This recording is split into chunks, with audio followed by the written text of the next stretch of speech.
I hereby call to order this regular meeting of the Board of Education for Wilmette Public Schools District 39 for Monday, June 15th, 2020. Will the clerk please call the roll? Lisa Schneider-Phipps. Here. John Caesaretti. Here. Frank Panzica. Here. Amy Paling. Here. Mark Steen. Here. Ellen Sternweiler. Here. Erin Stone. Here. Thank you. Good evening, everyone.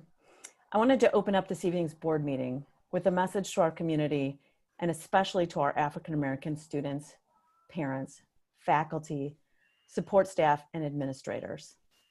The District 39 Board of Education wants to express our profound outrage and sadness at the murder of Mr. George Floyd in Minneapolis. He died because of the color of his skin, because he was Black. Our country's systemic racism led to his death and that of too many others. It is heartbreaking, it is inexcusable, and it is all too real. We mourn the loss of his life and so many others. We would say their names, but there are too many. We want you to know that your lives matter and have always mattered to us. We stand with you. Racism is wrong and unacceptable, and that we as a board are committed to ensuring that District 39 supports and welcomes students of all races. Within the past 3 years, we've made our intent clear by establishing a statement of diversity and inclusion.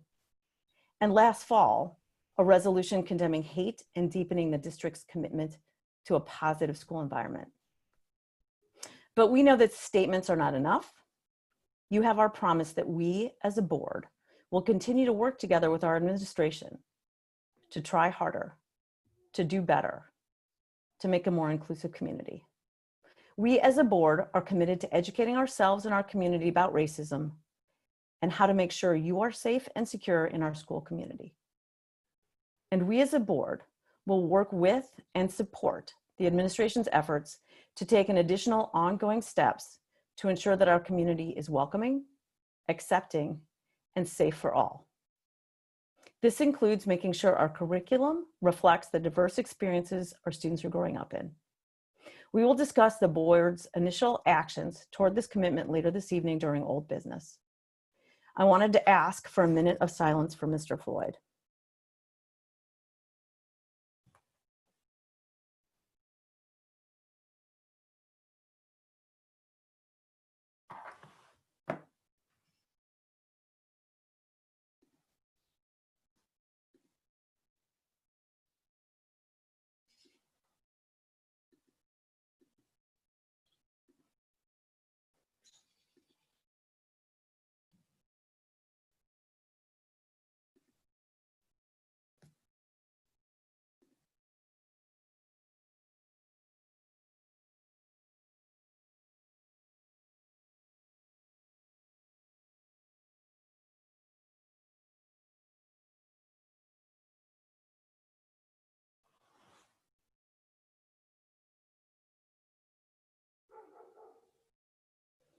Thank you.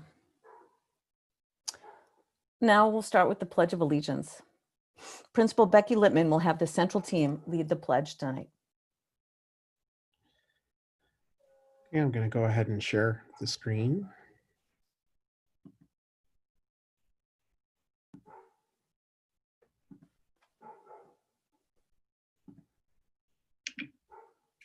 Good evening. My name is Becky Littman, and I am the principal of Central Elementary School.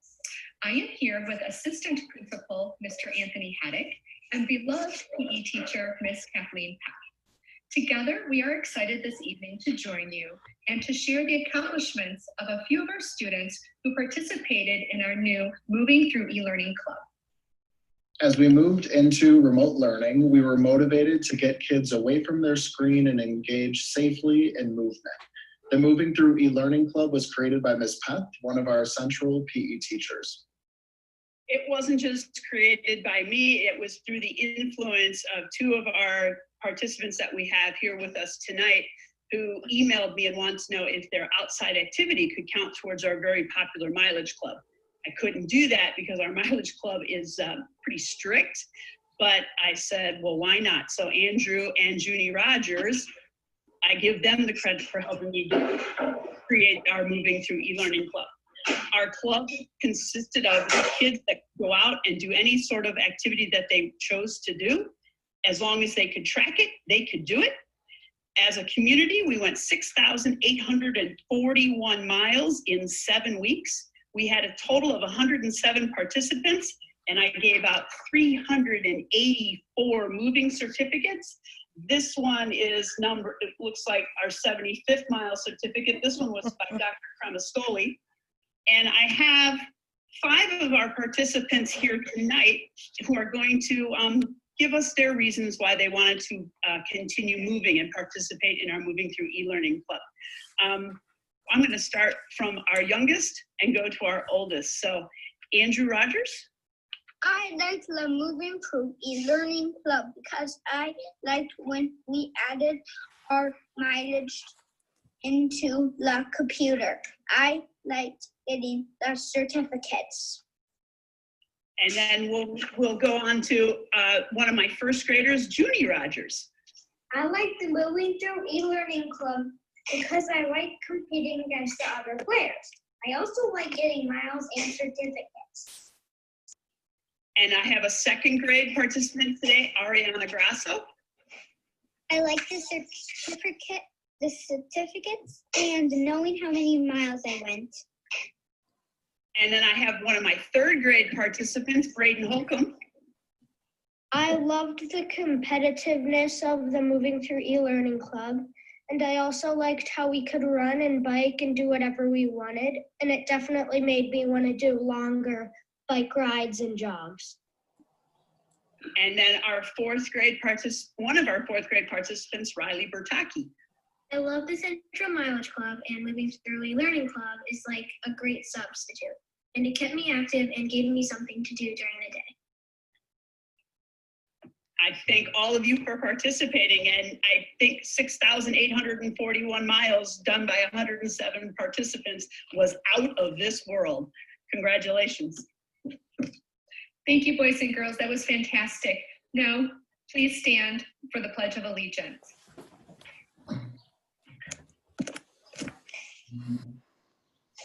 I pledge allegiance Allegiance to the flag of the United States of America and to the republic for which it stands, one nation under God, indivisible, liberty and justice for all.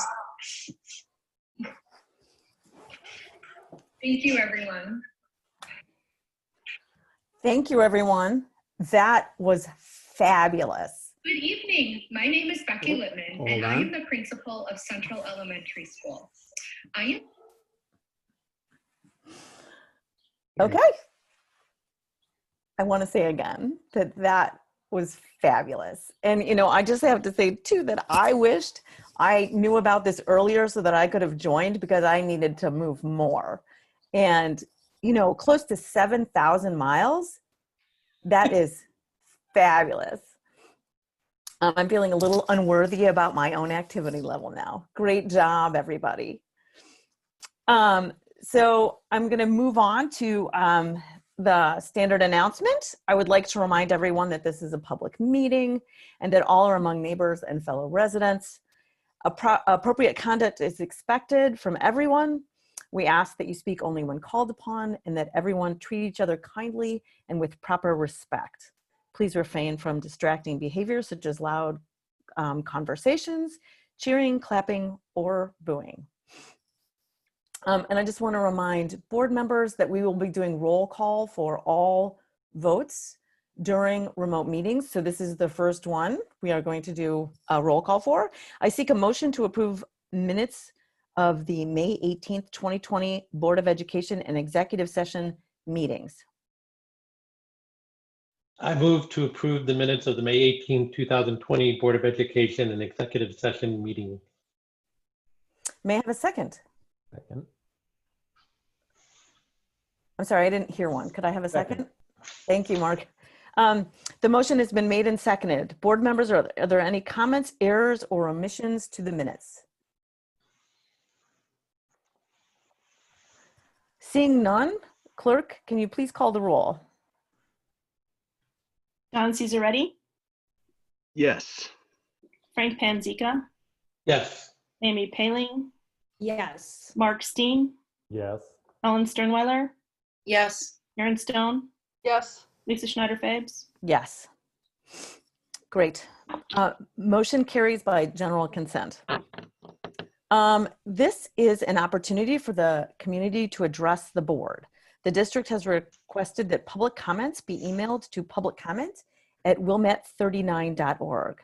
Tony, have we received any public comments via email? No, there are no public comments. Thank you. So now we will move on to board reports, committee reports. Facility Development Committee, Ms. Sternweiler. Thank you, President Babes. At our June 8th Committee of the Whole meeting, the Facility Development Committee was provided updates regarding all of the district's current summer construction projects. We reviewed and discussed all the projects, which include the construction at Harper, Central, and Highcrest. In addition, the board received an update regarding future construction projects being planned for Mackenzie and Ramona schools to accommodate kindergarten enrichment and still tentatively scheduled to proceed summer of 2021.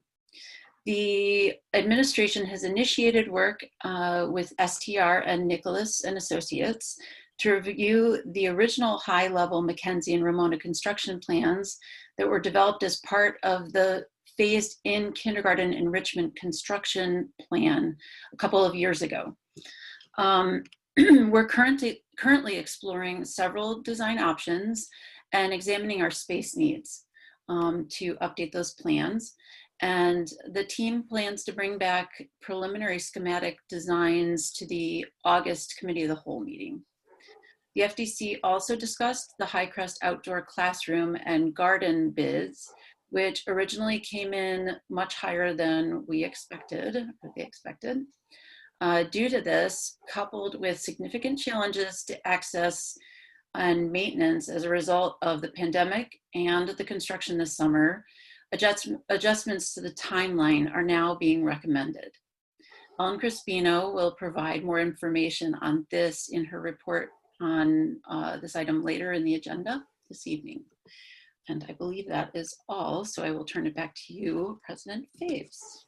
Thank you. School Finance, Mr. Caesarretti. Thank you, President Fabes. The School Finance Committee also met during the Committee of the Whole meeting last Monday. The School Finance Committee reviewed a number of transition plans related to the hiring of a new chief school business official to assume Ellen Crispino's position when she relocates later this summer. In addition, the SFC reviewed the working cash fund abatement, which you may recall is basically moving cash from working cash to, I think, operation maintenance, about $5 million.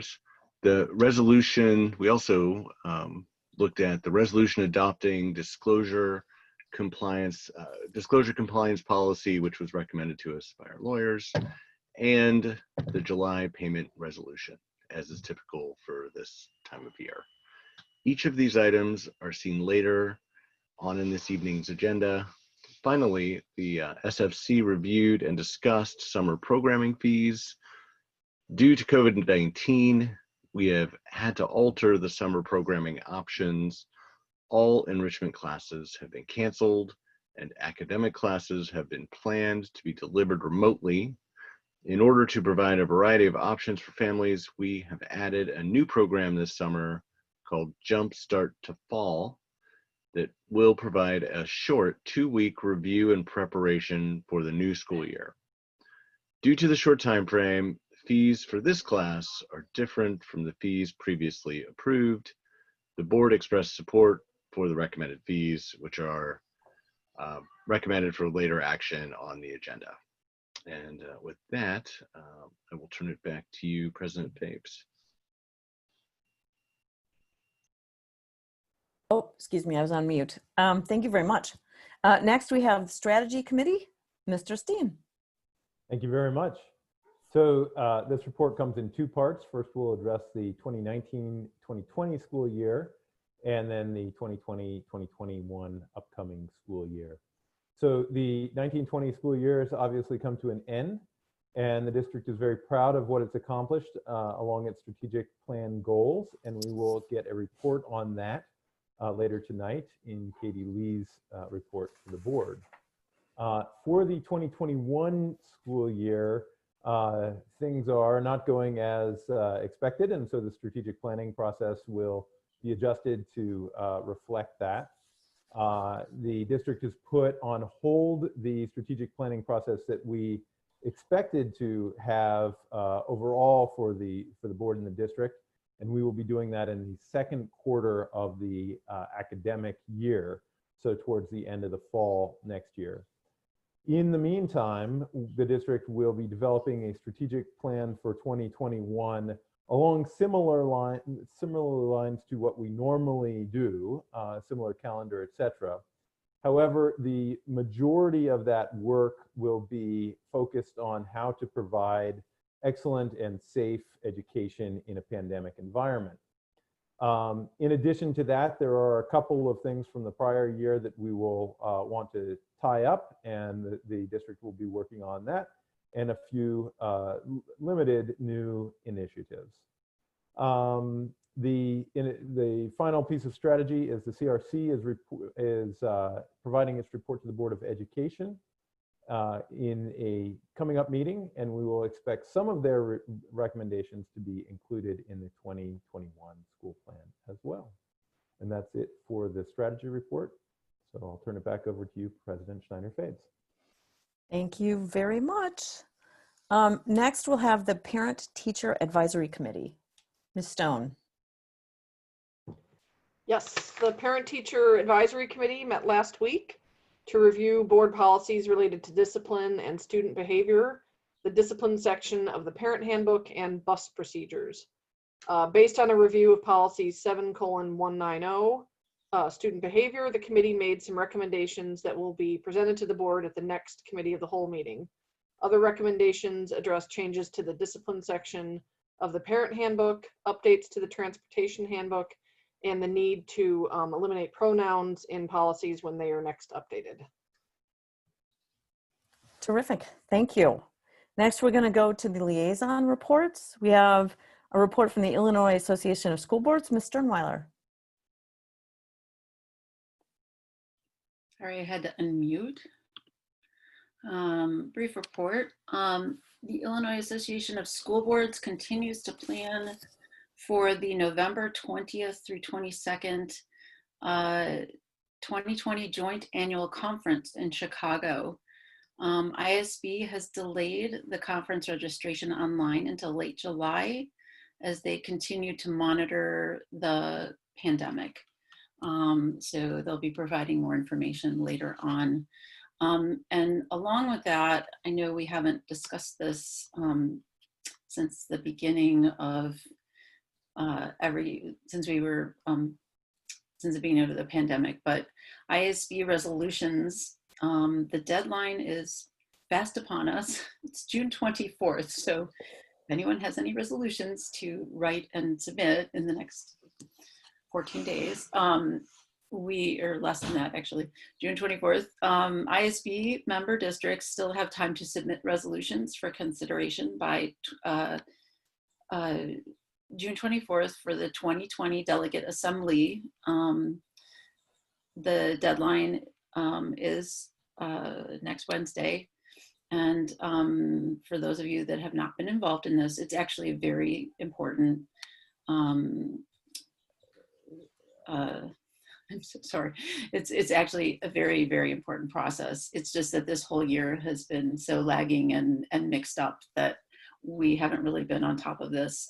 We've been, ISB and the boards have been more focused on the pandemic than anything else at this moment. But member district proposals can be submitted as new resolutions, amendments to the current position statements, or reaffirmations of existing position statements. Or lastly, as new belief statements. So if anyone on our board has been thinking of the ISB resolutions, and there is something that is pressing and you want to present it, you should, speak up and submit it to me, and I can talk to Carrie about it, and we can talk about it. So I just want to say, as a point of process here, I'm thinking that if board members have ideas for resolutions, I think this is something we would actually have to vote on before we send it.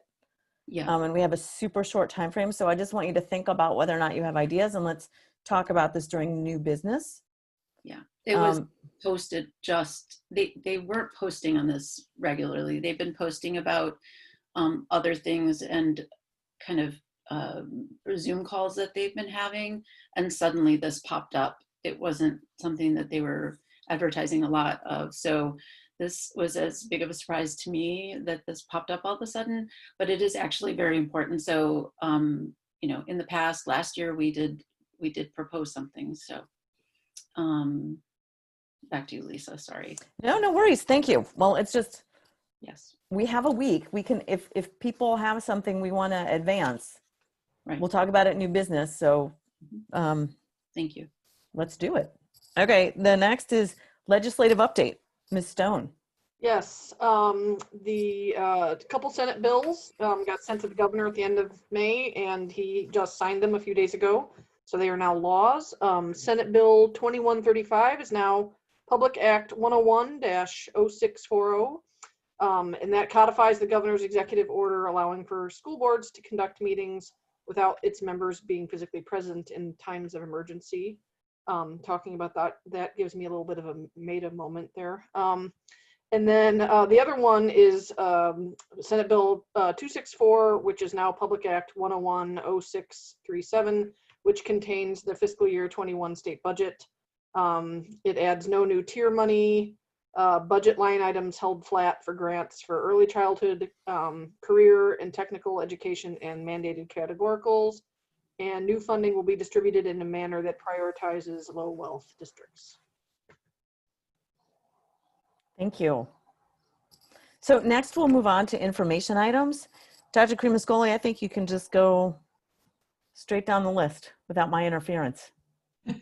All right, I will have a couple of moments to pause for questions because I do have a lot to share with the board and our community this evening. First, under written communications, the district did receive several written communications from parents expressing appreciation for the district's planning for reopening schools and for the efforts of teachers and staff and administrators throughout remote learning. We appreciate the thoughtfulness and the positivity of those many emails that came into us, and the board was copied on several of them as well. In terms of administrative announcements, I'm actually going to see if I can share my screen because it will be a little easier for me to talk while sharing, and hopefully everyone will be able to follow along a little bit better if I do it that way. Lisa, can you just confirm for me that you can see my screen? Yep, you're good. Excellent. Let me know if something goes a little funny and I need to shift. Otherwise, I will just kind of walk through. We have several things to celebrate the end of the school year, though very challenging and very unusual, gave us many opportunities to reconnect in person at safe distances and celebrate the school year. And so these are some pictures from our graduation. Our 8th graders, we held 2 ceremonies outdoor in a tropical storm. It was all sorts of fun and really did prove to be well worth the extensive effort that went into planning that. I think our graduates and families really enjoyed that. And you'll see on the right-hand side, just a handful of pictures from many, many special moments throughout our district of teachers coming together to say farewell to students, of students and families coming together to acknowledge and appreciate our teachers and staff's effort. And also to, pick up their supplies from school that had still been quarantined at our school. So there were all sorts of really fun and special moments. I was honored to be a part of many of them across our elementary schools. And graduation was really spectacular, really a lot of fun. So. I just want to pause and say on behalf of the board, we acknowledge and we're absolutely delighted and amazed at the creativity of the staff and the effort and the care. And I have to say that was the most amazing drive-in graduation I have ever seen for the 8th graders. So I just, I speak for all of us and say that was a job well done to the team. Oh, thank you, Lisa. I heard from so many who were so appreciative, and I did hear from a few who said this was better than any in-person graduation they've ever been to before. And so who knows, maybe we're on to something. We're going to start a new tradition. I thought it was especially meaningful that students and families had the opportunity to be together at this moment in their child's life. So it was really a lot of fun. And thank goodness we were able to get it off safely without the storms interrupting us. Thank you, Lisa. And moving on, we do have a couple of updates here. Let's see, summer school. I did want to give the board an update on registration. Registration closed for our summer school programming with the exception of Jumpstart. If people still want to jump into Jumpstart, there's still time until the 19th to register for that. Our registration numbers, as you might imagine, are a little bit down this year, partially because enrichment programming is not being offered. And I think also because we know that at this point, our summer school programming for the most part is going to be remote. And I think many of our students and families are recognizing the need for a little bit of a break from that. I do want to share, though, that the state just came out with some guidelines for summer school if districts have the opportunity to offer in-person instruction. I will acknowledge for our entire community, the board as well, that this guidance came out exceptionally late. Typically, when we're planning for summer school in ESY, we are planning about 6 months in advance for our typical, I hate to say run of the mill, but a program that we've run every year. It takes us about 6 months to get that staffed and registration done, curriculum organized, resources and rooms all set up. This year it was about, I think a week and a half ago, the state came out after saying only remote learning, said that we could open up for some in-person instruction in very limited ways. And so most districts are choosing to remain remote. We are exploring the option of a hybrid model for our extended school year students. The limitations are pretty stringent, and we're really looking into whether or not we can manage this and staff it quickly enough to be able to offer programming. Our hope very much is that we will be able to, on a very limited basis, offer some ESY in-person instruction paired with some remote learning. So we're excited about that. Kristen and her team have been doing an incredible job trying to evaluate the guidance and the restrictions, and also staff the program, because it will be needing to be staffed a little bit differently than just a straight remote program would need. And so lots to consider there. We hope to have some decisions made in the very near future, but I did want to let the board know that things changed on a dime, and we're trying to adjust to it as we will as the school year progresses as well. We got an update from the village on the stormwater project. The board will remember that we are receiving these updates regularly. There are a couple of key points when we were scheduled to get a more formal update from the village. And so we received that right on time. Thank you so much to the village. A couple of highlights of that letter. The project is already ahead of schedule, much of that because they started earlier and have had greater access to the playfields than they would have otherwise if school had been in session. The parking lot restoration, which is of critical importance to us, is scheduled to begin in late July and should be ready by August 15th, which is what we were really looking for. There were some details shared about the progress that they've made. You can see those listed here. The installation of the 36-inch stormwater sewer, which is in the permanent easement on our property, is scheduled to begin on June 15th. And noteworthy also is that the work at the intersection of Hunter and Illinois roads will commence near the end of June. And so there'll be some shutdown of access there. The board can expect the next formal communication to be on July 15th. And we'll remember that that is the date that we set as the firm deadline to know whether or not late access construction activities will be necessary. Right now, the village is forecasting that they will not need it. They feel like they're making really good progress and continue to do so. But that is the next time we'll receive a formal update.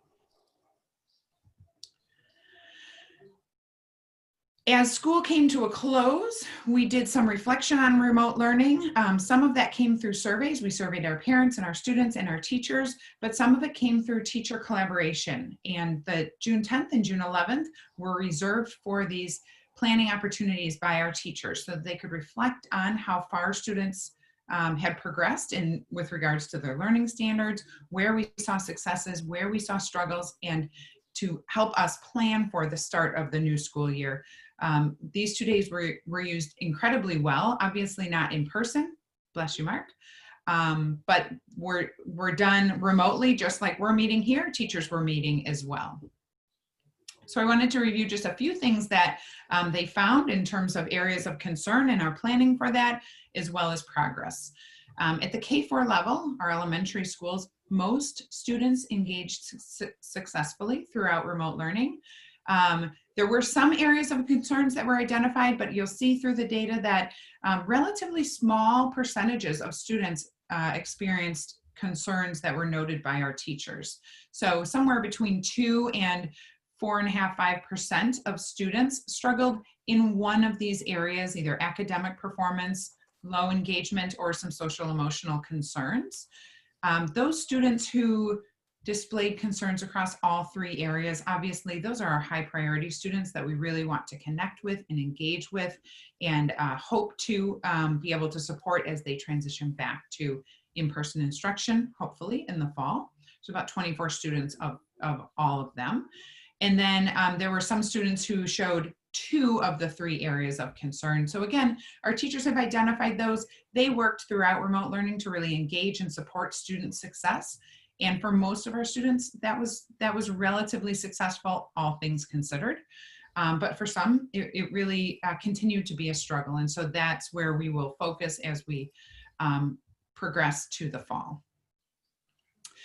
The K-4 teachers also looked at what worked well and then started to design some of the possible solutions for any challenges that were faced during remote learning, keeping in mind that there may be the need to return to remote learning at some point in the upcoming school year. We want to really maximize the learning that we have accomplished through these last 2.5 months to plan for the best possible services for students.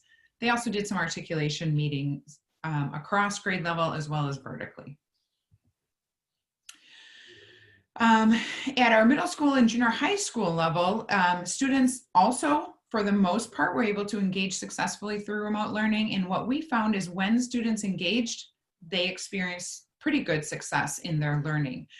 Concerns arose for those students who were not engaging. And so of our 1,699 students, there were about 23% of students who had some concerns with engagement throughout the period of remote learning.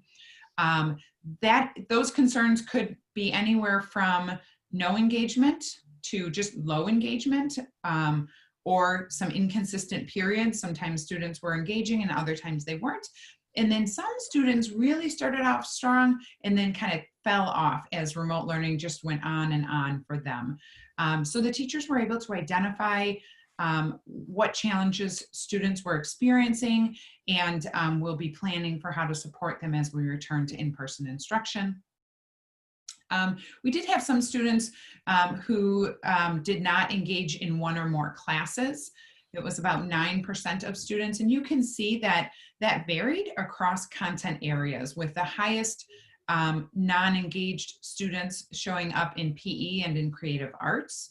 I think that's probably reflective of students and families when they're feeling overwhelmed, recognizing and focusing their efforts in those core academic areas first, which may have led to some of that non-engagement. But we did have some students in each subject area struggle a little bit more with engagement.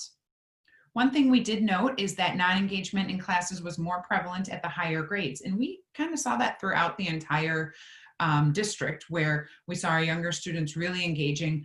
Certainly, we would imagine that parents were really supporting and connecting with students at the younger grades. It also, at the younger grades, required far less sustained attention. When you get up to 7th and 8th grade, the sustained attention necessary in order to complete some of the rigorous work that is expected of 7th and 8th graders becomes a little more challenging when doing it independently. And so we did see that that trend where our older students were less engaged, it may be a motivational issue as well. And we did identify that SEL reasons were cited for non-engagement or low engagement in about 88 of those cases. And again, our middle school teachers also reviewed targets.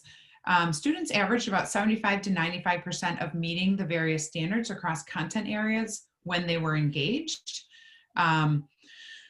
Most content areas noted that students who did not participate consistently made up about 5 to 15% of students within the class who were struggling. And so those are, again, things that we need to think about if we are in a remote learning environment. How can we really engage those students or partner better with families to help support their engagement a little bit more? Teachers also met at the 5-8 level to talk about adjustments to standards, especially in those content areas where there's vertical alignment. We may need to do some review of that necessary information at the start of the next school year. Again, recognizing that we want to meet our students where they are when they come back to school and help them to grow from there. Then we move on to planning for fall. And in terms of an update, I know the board is well aware of the many different things we're doing at this point to plan for fall. And we've done several webinars with staff and with parents alike and sent out a lot of information. I will acknowledge that at this point, we're a little bit on hold, although we did launch our planning committee meeting this morning. We still are expecting guidance from ISB. We keep being told it will come out this week, and so we have all of our fingers crossed that that is in fact the case, and that that guidance is clear enough and is maintained enough for us to actually start to plan for what the fall will look like. So right now we're doing a lot of contingency planning. We're really evaluating all those areas of consideration. So I'll talk through some of those that we have been able to really plan for so far. But again, until that guidance comes out, we're feeling a little like we're kind of stuck. So we do hope that ISB gives us that guidance this week. Again, we still have more unknowns than answers at this point. These are our 4 areas of commitment. And as I spoke with our planning committee today, which is a diverse stakeholder group from across our community, including teachers and administrators, parents, community members, and students, we talked through the need to make sure that every plan that we're developing is really evaluated in the context of these 4 commitments. Health and safety for students and staff, being flexible and adaptable depending on what is happening with the pandemic and the data and in the health situations, making sure that our programming is manageable, meaningful, and sustainable, and then ensuring that it's targeted and connected for our students and staff. This again just acknowledges the guidance that we must follow, and we continue to get additional legal experts kind of weighing in on this, health experts weighing in on this, and everyone really is pointing to it is in the district's best interest to make sure that we are well understanding these guidance that are put out for us and that we follow them to the best of our ability, not only for the health and safety of our students, but to make sure that we can sustain the programming that we really want to over the entire year. So as we're doing our planning and as we work with our summer planning committee this year, we will be developing 3 models, and the hope is that there will be some flexibility and connection between these 3 models. We hope very much to return to in-person instruction in the fall in some way. We'd love for it to be expanded to include all students back at school. Right now, we're not sure that that will be possible, but we're hopeful. And if not all in-person instruction, we're very much hopeful that we will be able to progress to a hybrid model. But we do recognize that depending on how the situation unfolds, we need to be prepared for the possibility of a return to remote learning for whether it's for a short period of time or a longer period of time, or maybe just for students and families who are impacted by the virus during a time period. We are looking at a number of different models for our hybrid model scenarios. And at this point, the one with the gold star, the one that seems to be gaining the most amount of positive feedback and identified through surveys as manageable and connected, is the alternating days approach. And this would mean a group of students comes on one day, and other students maybe are experiencing remote learning, and then they would switch for the next day. So it would be kind of like a day on and day off, an A/B kind of a schedule that feels a little more connected for our students and teachers, a little more manageable for our families than might be the half days approach. The alternating weeks, I think some are concerned that it may be too long of a stretch before we're back in school again. So our administrative team is doing a logistical review of what this might mean and how it might work within our schools. And then we'll be sharing those plans with the planning team to really refine what it looks like and how it could be implemented. These are the areas of consideration, and as we met with our planning committee today and kicked off this effort, the planning committee has been separated into each of these three categories. There's a group that's focused on health and safety, a group that's focused on school operations and logistics, and another group that is focused on teaching and learning. I do want to mention, in terms of health and well-being of students and staff, there really is a lot for us to think about. It is not just sanitizing our environment, but making sure also that we are considering the vulnerable populations, that we're planning for our special education needs and services, and that we're really being as proactive as we can be. So we have been able to make some decisions in this regard. These are small decisions, but on the grand scheme of things, they're helping us to move toward what fall might look like.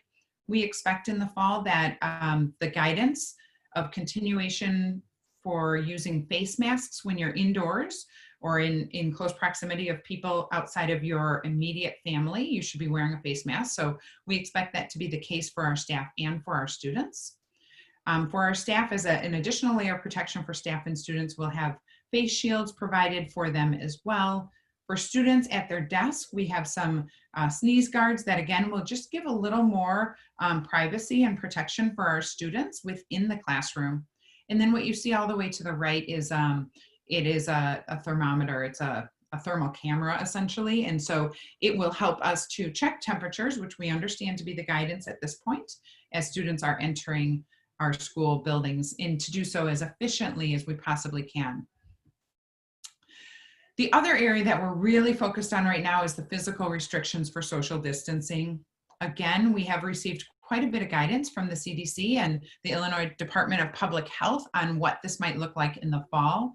We also can make some guesses based on the guidance that has come out for small groups, gatherings of 10 or less, and for daycare centers. And so some of our assumptions have been built off of what has been provided by those agencies so far. I will highlight for the board, just as I did for our planning committee, the most defining restrictions that we know right now are listed here. And this is really what we have to plan around as we plan to reopen school in person. So these are the things that really guide and also limit the options that are available to us for in-person instruction. If these assumptions, if this guidance changes, then we will have a little more flexibility. But for right now, maintaining 6 feet of distance across all school environments is a really sticky one for us.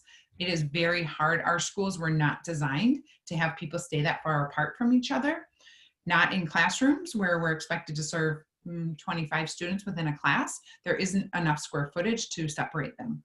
And certainly not in common areas, lunchrooms, bathrooms, buses. All of that really limits our ability to bring everyone back in person at the same time. Again, if that guidance changes, we'll have a whole lot more flexibility, but we're at the point where we have to start to define what those assumptions are and start to plan. We also know that we're being advised to limit mixing of groups. And so once you form a pod or a family of students, the guidance is that that group of students stay together as much as possible and that there not be intermixing. So as we look at our K-4 environment, some of that is a little more possible there because students don't switch between classes quite as much. It becomes much more challenging at the middle school and the junior high school level. Obviously, no large group gatherings, wearing face masks, frequent hand washing and sanitizing we have to think about. And then we also really have to plan for what happens for those common areas and the high touch areas or any shared space. How can we clean those environments or just limit that sharing of space? So these are some of the things that really are guiding our thinking right now and to a certain extent, limiting the options that are available to us. That 6 feet of distance, again, is really a critical one for us. And then we're looking at our instructional model planning in the teaching and learning category. And here we're really looking at how can we make sure that all the general education needs are met while also addressing the special education needs as well and integrating those. So this is kind of the image that we've used to identify what might work at pre-K through 4th grade, may not work or may need to look drastically different at the 5th or 8th grade level. And we also need to be thinking about how are our special education students and services folded into all of those plans. So again, in summary, these are our commitments and our considerations. I know you all have seen these, so I'm kind of jumping through this a little more quickly. At this point, we're getting to our planning. Our planning committee, as I mentioned, has met this morning and kicked off their work. Their first bit of work is really to review the assumptions that we have developed so far based on the guidance we've received and refine that, make sure that the assumptions we have as we build out our plans are as accurate as possible. If they're not, or if they change, well, then we can go back to our assumptions list, just as the board does with their budget planning. We will do the same thing with our planning for the start of the school year. Our administrative team, again, is reviewing logistics. The planning team will be working throughout the summer, and we are aiming for the structural decisions of how school will look in August, to have some decisions made by July 31st. I say this with caution because it really does depend on if we're getting the guidance we need to make the decision. So if ISB issues us guidance this week and they stick to that guidance, we'll have a much better shot at having our decisions made even by mid-July. If they don't, or if that guidance continues to change throughout the next couple of weeks, then our decision-making probably will be slowed. This I know you can't read, but this is the detailed assumptions that we have begun to develop, and our planning team will be reviewing and refining in each of those categories, those 3 areas of consideration. We've defined the assumptions that we believe to be true at this point. The planning team will be doing their research and either affirming these assumptions or making revisions to them so that then we can turn our attention to planning. We have all sorts of resources and guidance that we've provided to the planning committee, and that is what we rely upon to guide our our instructional planning, excuse me. You can ignore the gray bar at the bottom of my presentation here, but I'm happy to answer any questions or address any areas there that I may have gone through too quickly that you might want me to emphasize further or talk about. Board members, do you have questions? I know that was a lot. Lisa? Yeah, go ahead, Frank. I just had a quick one, Carrie. One of the things that I appreciated that you did, it wasn't part of the lots of things that you had to enumerate just now, but that school would be starting at the same time as the original calendar. I know a number of people, wondering, earlier, later, same time, and that makes a difference to planning. So you might want to reemphasize that. Yes, thank you, Frank. That is one of the things that is entirely within our control as far as we know right now. And we see benefits in starting early, we see benefits in starting late, but we also see drawbacks in both of those. So we are at a point where we need to start making decisions. And so one of those decisions that we can make firmly is simply to say, we're going to start on the same date that had been planned. The entire township appears to be doing the same thing. And so that is helping us, again, we're at a point where we need to start checking off some decisions, and that's one that we can make. So yes, the school year will start as it was expected to start in August. Other questions? I think I saw John had one, maybe. I did. Yeah, thanks, Carrie. So if we went for a hybrid model, and I know we want to go with all the kids in school, right? Mm-hmm. That's the goal. But if we went with a hybrid model, is it contemplated that, like, let's say you're in the B group and you're not in class, that the B group would be home, or the B group would be in school somewhere else? Those are really good questions. At this point, it is most often thought of that the B group would be home rather than someplace else in school just being supervised. And part of that comes down to the restrictions of social distancing. We don't have enough square footage within our schools to maintain that 6 feet of distancing among all of our students. We have started to talk about using some of our outdoor space, but we know here in the Midwest, we can't always rely on that space. And so the likelihood is that it would be a day in school and a day at home doing remote learning, and they would be shifting back and forth. And again, that would be the hybrid model, and we would want to make sure that we have plans laid out so that as soon as we're able to and allowed to bring everybody back into school, we can do that without too much disruption. Yeah. Not ideal for sure, and we know the burden that that will place on our parents. Yeah. We know the burden that that places on our staff to manage all of that. But when you're thinking about creating class sizes small enough to serve students at 6 feet apart distances, we need a lot more square footage and a lot more staff, because now those group sizes are down to something around 15, maybe 18 students in some of our larger classrooms. But our average class size is about 23 and sometimes gets up closer to 30. So, well, I guess where I was going with the question is, so there's been kind of an alignment between what the state has done in the private sector and the schools, right? Everything shut down. But that is gonna, I think, change. I think so too. Going forward, it's gonna put, I think, an extra burden on working parents who don't have the built flexibility. And I would suggest that it would be important to try to accommodate working parents who may not be able to pull this off with adequate supervision at home. And also would suggest that we could explore some models where we incur more expense, where we could create some tents maybe to have some kids and get some more people to manage the kids, and that would, I think, be worth it, frankly.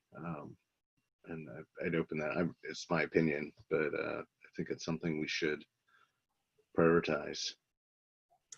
Thank you, John. I think you are absolutely right. And one of the options for returning to in-person instruction that we're trying to evaluate is the option of simply using every square foot in our buildings and placing classrooms in some alternate space, which then would mean we're hiring more staff or reassigning staff in order to serve and meet the needs of those smaller classes. But can we convert our gyms into classrooms? Can we convert some of the other common spaces into classrooms? Certainly not ideal, but is that preferable to having students on an alternating day schedule? It's a square footage challenge. It's a personnel challenge, certification challenge as well. We need to make sure that the teachers who are teaching core content areas are certified to do so. So you are absolutely right, John, and we definitely recognize the burden that it places on our families. We also recognize, especially for our youngest learners, it is very difficult for them to sustain attention in a remote environment for much more than an hour, hour and a half at most. And so there's a lot of lost instruction there. So we are really working on that. There's logistical challenges both at our elementary level and at our 5A campus. Yeah, I got another one. Can I ask another one? Okay, so I have the opposite question. What if you're a parent and you do not, under any circumstances, want to send your kid to school? Yeah, that's a question that we have both queried and received some feedback on. We know, first of all, if a student has a medical condition that limits their ability to attend school, whether it's during a pandemic or during any other situation, and we do have students occasionally who have medical conditions that really restrict their ability to participate wholly in school. In those instances, we have already procedures in place for homebound instruction or remote learning if that were the case. The bigger question, and what I hear you kind of asking, is what if it's just someone's preference that they stay home instead of come to school? And I would add, Carrie, what if the caregiver has an issue? Because the kids will hopefully, be fine. We hope, right? That this isn't too bad for the kids, but I think they can spread it. Yes, and that is actually hundreds together. Yeah, sorry. Yeah, no, that's one of the questions. When I get to the next little portion here in my presentation, we did collect some survey data, and that was some of the questions that we were asking.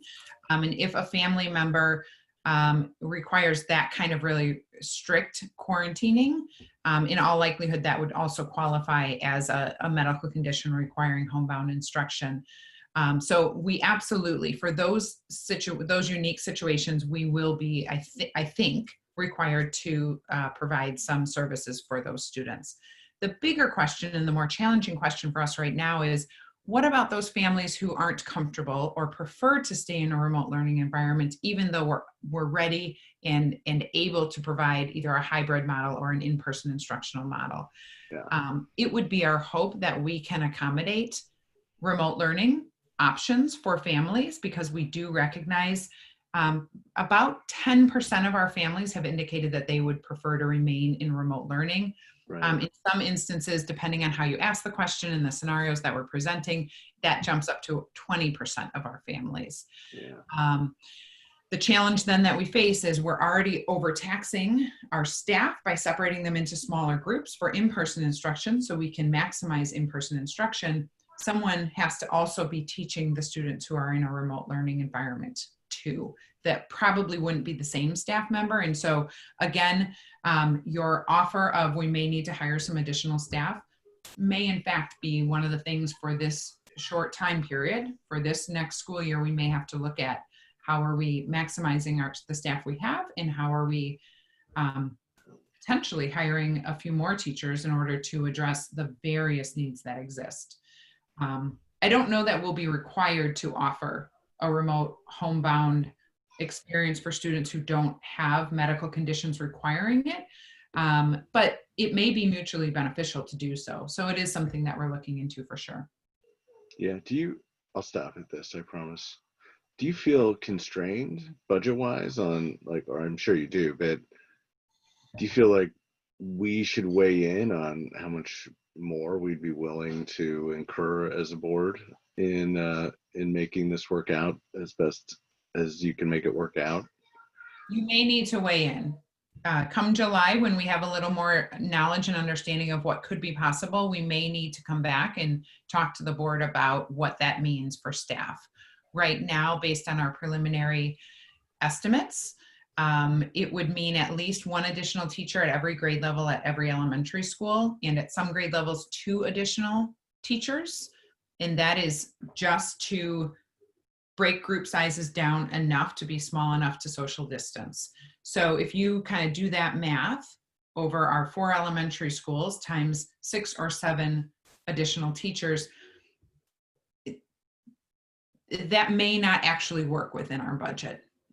But before we get there, and before we start even looking at the budget elements of it, we have to look at what's best for our students and the considerations for health and safety and social distancing. So give us the chance to do some work. I appreciate that comment, and I hope support for in understanding that there's some costs in reducing class sizes small enough to be able to offer this. And there's also some costs associated with running multiple educational programs at the same time. And so we do expect that that there may be some additional costs, but we will come back with that information when the planning team gets a little further down the road. Again, we need that guidance first, then we need to really vet the options that we have available to us, and then we can get to the point of costing them out. Thank you. I'll make mine brief, but it will be very interesting to see once you have the updates from ISB and, kind of flesh this out more. I did want to know, I know there's so many iterations of this possibilities, but a little bit kind of offshooting from what John said, pardon me. And I'm in agreement with him, by the way. I would love to see what it would take to use every usable space that we have, implementing that. I think it's very important to consider like you said, working parents where both parents are working, that's very important. But also, you had mentioned basically the most at-risk students. I loved your report, by the way. It was very, very interesting to see the breakdown of students that were having the biggest difficulty, because it's easy to just look and say, for someone to say, okay, kids with IEPs, which is of course a great concern, IEPs and 504s, but then to look at the numbers and say that the teachers themselves were able to identify students across the board who are really struggling, which can include students that don't have IEPs and 504s, but students that just overall also may have challenges with remote learning in general, or may have had challenges, just in general, the stress of the pandemic, and may have fallen behind because of everything that has happened. So including all of those students, in addition to the kids, our kids with differences in our district, our kids that are most at risk in general, I wanted to know if how minutes, when ISB comes back, how particularly the hybrid model might look like in terms of incorporating those minutes, because minutes are so hard. I know, this year we kind of just said, there's no way, but, to continue that year after year, into a hybrid model and all that becomes more and more tricky with families that are really counting on those, because the more we can't fulfill minutes, the more behind those students fall. And so I'm wondering if you've been able, I know it's really early, to take into account how we might be able to implement those minutes into the hybrid model, because if you're a day on, day off, that becomes very challenging. Yes, Ellen, those are really good questions. And again, more planning needed. But the reality is, if we're in a hybrid model, some of those minutes will be delivered remotely and some of those minutes will be delivered in person, in all likelihood. It really is the only way that we could do that. We do know, and we have recognized throughout this remote learning experience, that the state board has given us all sorts of flexibility in how we implement general education services in the minutes that we deliver for each of those content areas. We really have been given just a ton of flexibility, which has been wonderful and has allowed us to do that turn on a dime that we have successfully been able to accomplish for the most part. They have not, nor has the federal government, given us any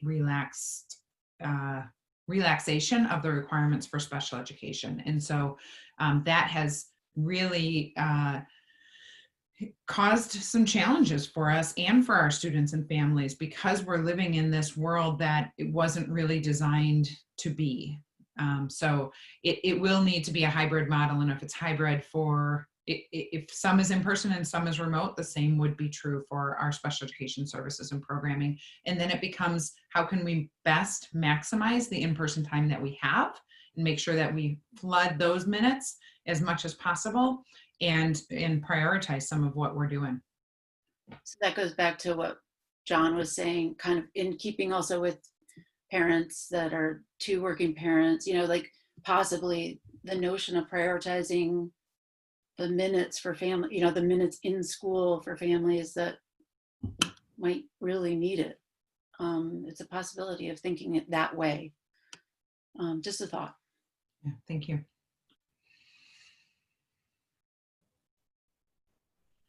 I just have a quick comment, not a question, which is that I think we would all recognize that the teachers will have a heavy lift, and I think we will probably all be very supportive of whatever professional development incrementally we need to do during the summer or whatever it is. I think that's a really important component, and I'm sure you guys are working hard on that. So I just wanted to express some support for that. Thank you, Mark.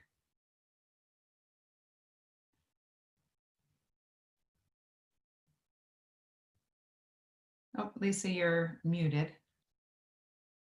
Apologies. I was just asking if others had any comments.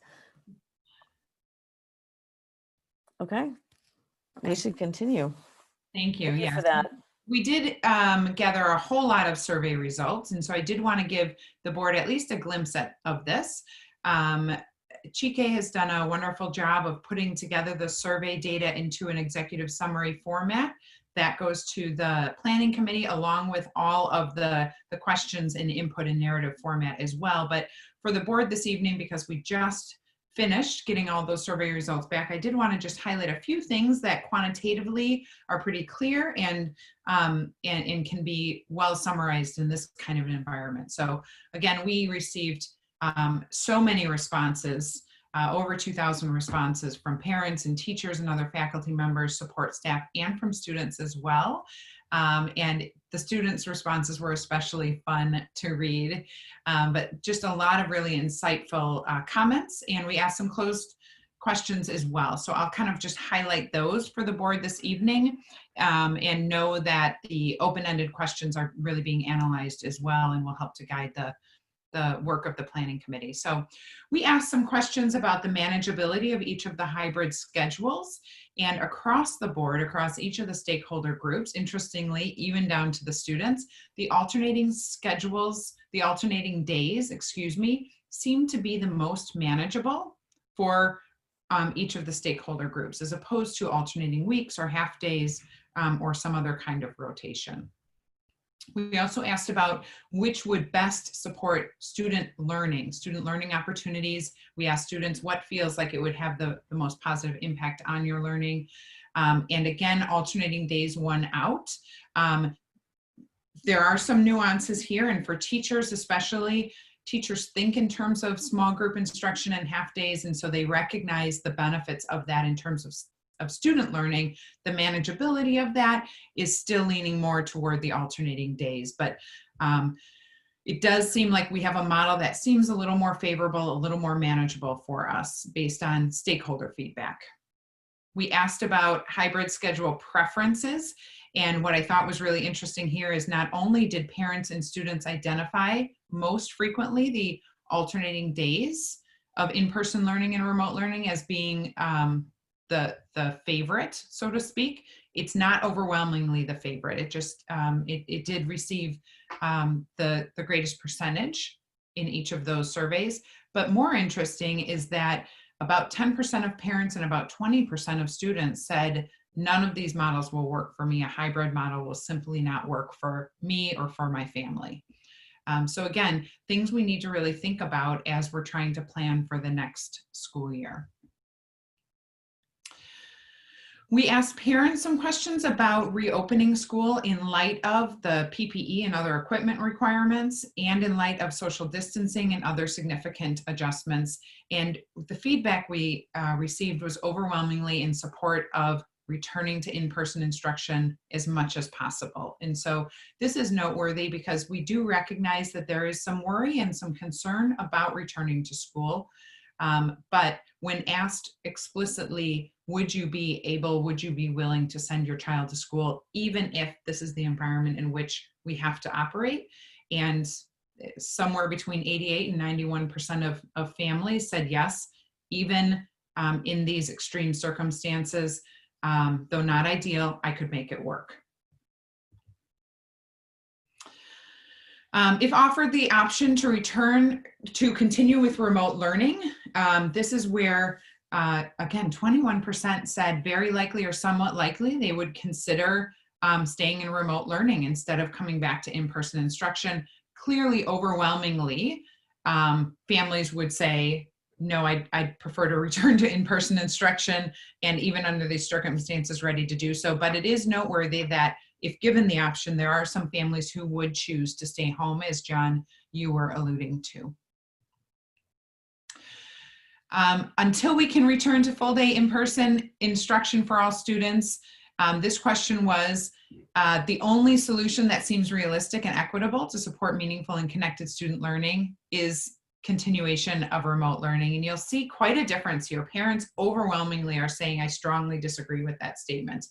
get them back in school, in-person instruction to the greatest extent possible. Teachers, on the other hand, we're finding that it seems a little more manageable, and remote learning, if we can't have full in-person instruction, maybe is a little more equitably balanced across. And even our students are recognizing that while we'd like to return to in-person instruction, there is some benefit of remaining within a remote learning environment as well. John, this gets to your question I think you were asking previously. We asked parents and teachers and staff, do you or does your student have a medical condition that might limit their ability to participate in school if we are reopening school, or does a member of the household have a medical condition that would limit their ability? And so what you see here is parents reporting about 7.5%. Either yes, the student has a medical condition, or it's a possibility that the student's medical condition would restrict their ability to return to school. And about 14% of parents reported that someone in the household has a medical condition that may limit the child's ability to come to school. When you look across our teachers and our staff, it's also noteworthy that about 20% of our teachers acknowledged that they either definitely have a condition, or it's a possibility that they have a condition that would limit their ability to return to work. That number grows when we're looking at our staff. And so staff means our non-certified staff members, our paraprofessionals, our secretaries, our custodians, all the support personnel who work within our schools are reporting a much higher percentage of concern around personal medical conditions, high-risk categories, or having a household member who it may legitimately limit their ability to return to work. These are things we really have to think about, because if we can't staff our classrooms, we can't provide the kinds of services that we need to for our students. We did ask a question about transportation, and in full disclosure, I will share that many of our school districts, myself included, but really across the area, are starting to really get concerned about how are we going to manage transportation and do it in a socially distanced, responsible way. The buses just simply cannot hold the same number of students that they otherwise would have, and the efficiency of routes is dramatically impacted when you can't fill a bus and transport them to school. And so about 86.5% of our families said it would not be impactful to them if transportation services were limited. But there's a significant portion that said, yeah, it would be extremely impactful. The yellow and the red really aren't different categories. It was a wording issue that popped up in the survey. So again, we have to think about that 14% of our families who really do rely heavily on transportation and may not have another way to get their child to and from school. Interestingly, this surprised me a little bit. I wonder if it might for you too. We asked a question in consideration of the current health pandemic: would your student continue to participate in the lunch program at school? And while some said it's not likely, I'm going to fix their lunch and send them to school, there's about the same amount of families who said, nope, it's not going to have an impact on me at all. I'm still going to have my child participate in the lunch program. And so again, there's a lot of restrictions around food service, lining up to get food, going into the cafeteria. All of that has to really be looked at. But I thought it noteworthy that about the same percentage of families said, I'm going to have them continue to participate in food service at school. So again, these are just our next steps. Our planning committee is looking at a lot of information right now, and we'll be affirming the assumptions. Meanwhile, our administrators are really looking at the logistical organization of all of the assumptions and the programming options. And then we will begin to really dig into what is going to be most manageable, with the goal of end of July to start to make some decisions around the structure, recognizing that we can only do so if we get clear guidance from the state. Again, these are our assumptions. We don't need to dig into that too far, but I would be happy to answer any questions that anyone might have.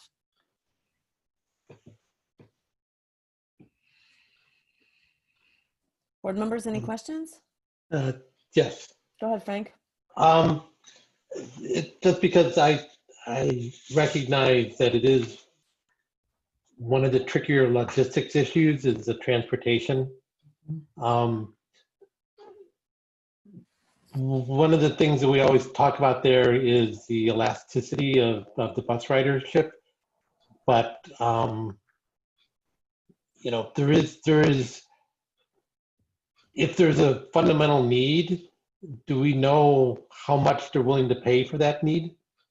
I mean, somewhere along the line, because I mean, that does come into play, right? I mean, you're talking about maybe 4 times as many buses, or if we were trying to do the same number of kids, and you can't charge everybody 4 times as much. But if we charge twice as much and that limited it down only to the people that really, really needed it, would they be able or willing to pay twice as much? I mean, there's a lot of sensitivity there, and the costs are really high, and logistically it's really complicated. So do you have a process to like survey on price points or anything for that, or that's details? Yeah. We haven't come up with a process to survey on price point. The first question really was about how impactful would it be. I presume if it's really impactful for families, they may need to and be willing to pay a little bit more. The question is, at what point is it so costly that it would be unreasonable for us or for the parents to be paying for bus service? And we are, in full transparency, we are a district that is not required to provide bus service outside of students with some unique special education needs. We are not required to provide bus service. And that is a program that, while our parents pay a portion of the fee, the district, the board picks up a pretty substantial portion as well. And so that is something we need to look at. If we can't run our bus service efficiently and effectively, will we be able to provide it? The other question that is raised is, if every school district needs to run 4 times as many bus routes, we may get to a place where there's simply not enough buses to provide that transportation. Not enough bus drivers, not enough buses. If you can only have 12 or 15 kids on a bus that otherwise might have held 50 or 56 kids, that's a whole lot of buses moving around the community. And we may not even have the option to provide service to all those who want it. We may have to limit it only to those who really need it. I mean, we wouldn't be able to afford the same number of students taking 4 times as many buses, because like I said, that would mean 4 times the total cost, and we wouldn't get any of the kickback from the state for part of that cost. So it'd be more like 6-8 times the cost to the district. But if there's, you know, 10-15% that says this is the only way my kid can get to school, and we say, okay, we have a fixed number of buses, we can put a fixed number of kids on those buses, you know, this is what it's going to cost. If this is your only option, is that available to you? I mean, somewhere down the line, that may be, you know, an option that, you know, unfortunately not everybody can afford, but for the people that said, this is what I have to do, there may be a price point. So, okay. Aaron. Sorry, I was having trouble unmuting myself. Are we looking at all at the possibility of staggering starts? I mean, I'm just thinking, you know, if all 4 elementary schools usually start at the same time, if they didn't start at the same time, would that solve our bus problems potentially? So it may help. It probably wouldn't solve the bus challenges. And yes, we do need to look at a staggering starts and end time, because we also need to think about how are we going to get 500, 600, 900 students into a building, get them temperature checked into their classrooms. Even if we cut that in half, which is likely what a hybrid model would look like, we still have to get them all processed. It won't look like a typical arrival at school kind of setup where hundreds of kids just converge on one doorway. So we probably will have to go with staggering. So that would help, Aaron. It probably doesn't solve the problem because we are so limited in how many kids could ride the bus, but it would help. Go ahead, Amy. So I was thinking just like you, Aaron, about the staggered start times, but I was thinking about it a little bit differently, that it might actually make the problem worse, because if we're staggering within a school, not between the schools. Right. Right. So buses have to get back to the same school multiple times. And I also imagine that there are families who currently do not need bus service because of different start times at different levels, elementary, middle, junior high. And next year, if those times align, they will need bus service. So, I think about surveying parents, how much are you willing to pay? How important is this to you? But it's hard to do that without knowing what is school going to look like. I know for myself, my answer to that question would differ depending on what time my kids need to be at school in different places. Right, right. And so it's not only the structure that we're using to implement in-person instruction, but it's also the way in which we're assigning students to which block of in-person instruction. Yeah, you're absolutely right. There's a lot for us to think about, but we need the guidance first, and then we need to structurally come up with what the model is going to be. And then we can sort through some of these other logistical options. Ellen. I apologize if you can hear the dogs. Really quick, I wanted to suggest first, when we looked at the pie chart and you said that I think it was 14% really needs the busing still. Mm-hmm. When we're talking 14%, how many kids approximately are we talking about? Well, this is a sample. There were 1,000 parents who responded, but if you figure 14% of 3,600 students, if it's a reliable sampling. And again, that varies because some middle school and junior high school students maybe would choose to transport themselves by bike or otherwise, but then again, they're coming from all over town as opposed to just, I think we are best served to settle on the model of instruction that we're delivering first, and then to sort out some of the logistics of I agree with you. And the only reason I was asking was just to suggest that, and I agree with you, this is for later, but that possibly after you've established that maybe some creative thinking in all of this might work, because this is a hopefully temporary thing, and maybe thinking outside the box a little bit on this whole situation, depending on the number of students that we have to serve with this. We have provided our own bus service in the past. I don't want to get, crazy with this, but there's some other solutions that might possibly be even, carpooling. There's other ways to provide service for students, other ways that we can figure out possibly. And I just want to throw that out there. So let me just suggest to the board that we have a lot of questions and there's lots of suggestions, but to Carrie's point, let's kind of identify what school model we have and then kind of talk about this, because there's so much up in the air and so many decisions that have to be made, and we have a really long agenda tonight. Are folks okay with holding until the next iteration? John, are you good? Everybody okay? All right, hold on, I have to switch screens. Frank, Yes. Ellen, you good? Okay. Yes.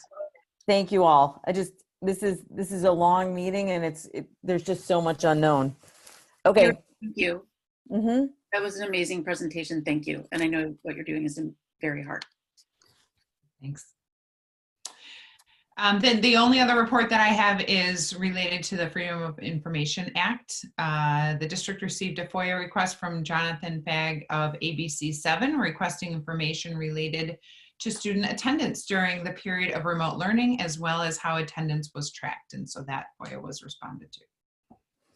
Thank you. Do you want to move to strategic plan updates? I'm excited to hear the CRC report, but I don't want to. That would be wonderful. In fact, we have the CRC report up first on the agenda, and then Katie will follow with a review of the 2019-2020 strategic plan report. And so we are privileged today to have with us Maggie O'Brien and Sarah Leahy from the CRC. They are going to walk us through their report. This report focuses on parent partnerships, but it also, I think, is again evidence of the hard work of our entire community coming together despite remote learning and making sure that we continue to make good progress with regards to our goals and our learning. So without further ado, I would invite Maggie and Sarah to turn on their their cameras and their microphones as they walk us through their presentation. Thank you. I'm going to take a moment to share my screen with everyone. I have a presentation here. Let me see.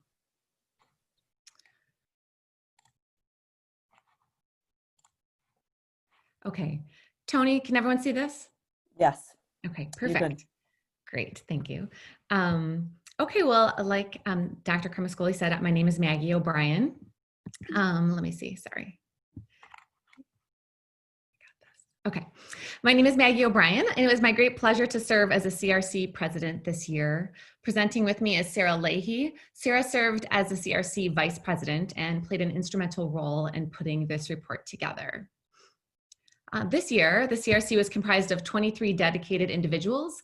A half of them were teachers and administrators from the district. The other half are parent representatives from each school. We researched the topic of strengthening parent partnerships to help ensure that District 39 parents and teachers engage productively and build partnerships that support learning and foster academic success.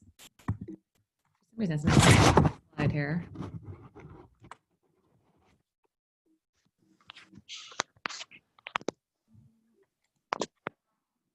Oh, here we go. Sorry. Okay. All right. To thoroughly research this topic, we broke into 2 subcommittees with 2 focuses. The first subcommittee researched how schools can cultivate parent partnerships and focus on improving parent engagement. And the second group focused on improving partnerships on important educational topics. Research was collected from surveys, site visits, and reputable scholarly sources. I'll let Sarah take it over. Okay, hi. So the research showed that scholarly sources supported strong school-parent partnerships, which is not surprising, but in particular that two-way communication was a critical tool to strengthen partnerships. So communication coming from the school, but also very much coming from the parents. And in our surveys to D39 parents and local and comparable schools, we saw the importance of topic and timing for community of events. And the majority of parents preferred detailed emails about important topics, which we thought was surprising but important. Emails are something they can really access from home and access at their, on their own schedule. And that there's also a parent preference for in-person community engagement events to be held in the evening, in particular facilitated working parents. And so the first recommendation was that D39 should review/formalize the process used to determine community engagement event topics for the year. So this is really about topics, that the district should try to be flexible, relevant, and timely with the topics they choose for each year. Okay, and the second recommendation is more about how parents and teachers can communicate. The research shows that parents and teachers often differ in their vision of strong communication. They both value parent involvement, but sometimes divide in terms of what that encompasses. And you'll see this in the report, but specifically, it was that parents often felt that they wanted teachers communicating kind of all the time, if not very frequently. They wanted to hear from teachers a lot about how their students were doing. But teachers were actually looking for parents who reached out and parents who were communicating. So it was an interesting divide, but they really wanted the same thing. They were looking for parent involvement. And our surveys revealed a difference in the perceived effectiveness of communication tools, and that's detailed more in the report. Surveys to D39 parents also showed that many parents perceive conferences as the primary two-way communication method available to them, despite open invitation by teachers for these conversations throughout the year. And research showed that schools can improve by having school-wide communication policies and providing teachers with the necessary non-instructional time. And what we mean by that is that teachers will need the support, the non-instructional time to communicate with parents, or maybe to even have policies in place so that the teachers know how and when they should communicate with parents So that was an interesting finding. And the overall recommendation here is just that D39 should conduct a review of district-wide communication practices and methods, because we were trying not to suggest precisely how the district should implement this idea, but mostly that the district could review current communication practices. All right, and lastly, I'm just going to start with the recommendation. I'm going to go backwards here. The recommendation, D39, should evaluate current parent-teacher meeting opportunities and explore ways to improve two-directional dialogue between parents, teachers, and administration. And this is because the two-directional dialogue was in the scholarly research and in the surveys. Two-directional dialogue was the main focus, right? It was what everyone kind of agreed was the key to success. So at the top here, our survey findings highlight opportunities for greater two-way communication. The comment section of the parent survey suggested that parents would like to increase the duration and frequency of parent-teacher conferences, or similar opportunities to have that one-on-one time with teachers. And lastly, that parents report some frustration with Schoology, the online learning management system. Okay, thanks, Sarah. And for our conclusion, is that our research found there is an opportunity for a more strategic and systematic approach to parent partnerships. And therefore, we recommend our three main recommendations, as we just reviewed, was that the district ensure parent input is utilized in the development of parent event topics and timing, that the district conduct a review of communication practices and methods, and that we look to improve and increase dialogue, two-way dialogue between parents, teachers, and administrators. And the CRC believes that these recommendations will help District 39 educators and parents build stronger partnerships that will lead to improvements in student learning and foster academic success. Are there any questions?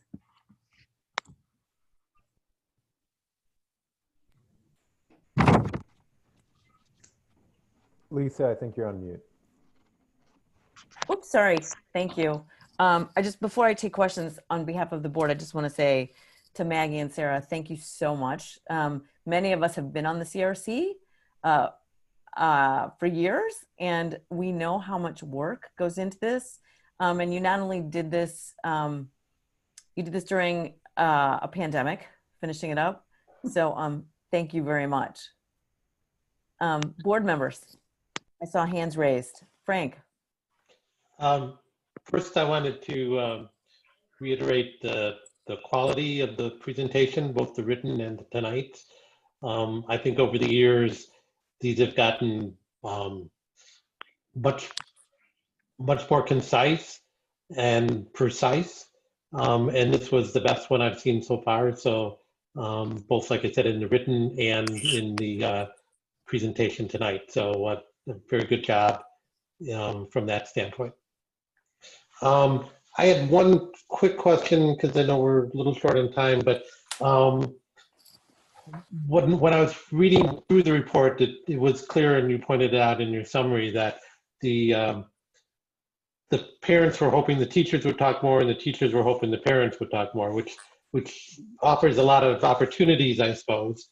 But I'm trying to picture what the teachers were hoping for from the parents. I mean, I can understand if a parent knew that the child was having problems and the teacher really would like that parent to reach out more so that they could help their child. But, you know, in general, was that what they meant? Or even if like it's hard to imagine my child's doing well, but I think, you know, once every 4 weeks, I'm going to call all of his teachers and talk to them just to make sure I have a dialogue. I'm not sure that was what the teachers were thinking. So do you understand? I can't. Oh, there. Thank you. In the research showed that teachers assume that parents know there's an open invitation anytime you're welcome to come talk to me about your child. But what the research shows is that invitation alone is not enough. often parents, you know, and I hear this often, parents don't want to bother teachers, and they don't really feel like it's really appropriate. They feel like their main time to talk is the parent-teacher conference, that time, and that's it. And so, you know, that's not how we build strong partnerships. And really, to foster that, we have to have a process, a communication process, where teachers, you know, are encouraged and they know, and they are given time to really reach out to parents in a more systematic way. Sarah, is there anything else I'm missing? Yeah, no, I think that's great, you know, and I have a teaching background as well as being a parent, and I think for the teachers are also looking for a systematic way to be in touch with parents. So with more guidance from the district on what are the appropriate communication methods, what are the best ways to reach out to parents. The research did show, I mean, one of the things we had in the report was teachers reporting that it was like regular communication with parents was facilitating student success, like greater academic success.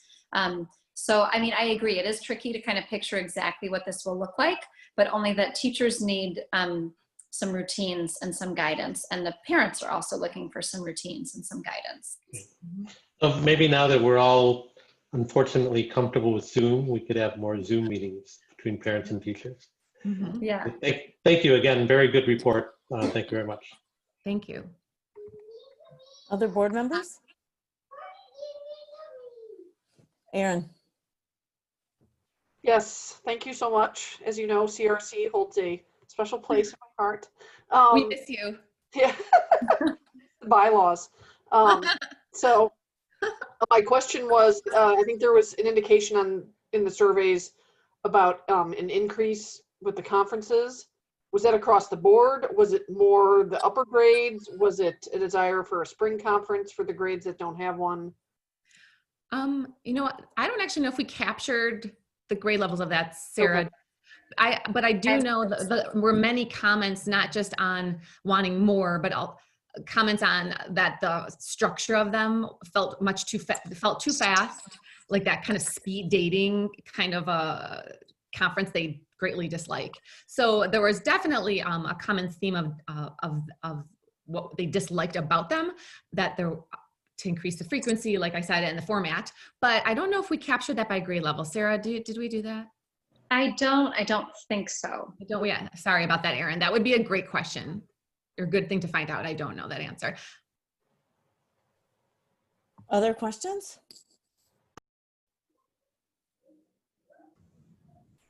Okay, Maggie, Sarah. Oh, sorry, Amy. No, I just wanted to also thank you for this very thoughtful report, more important now than ever when it's hard to be together.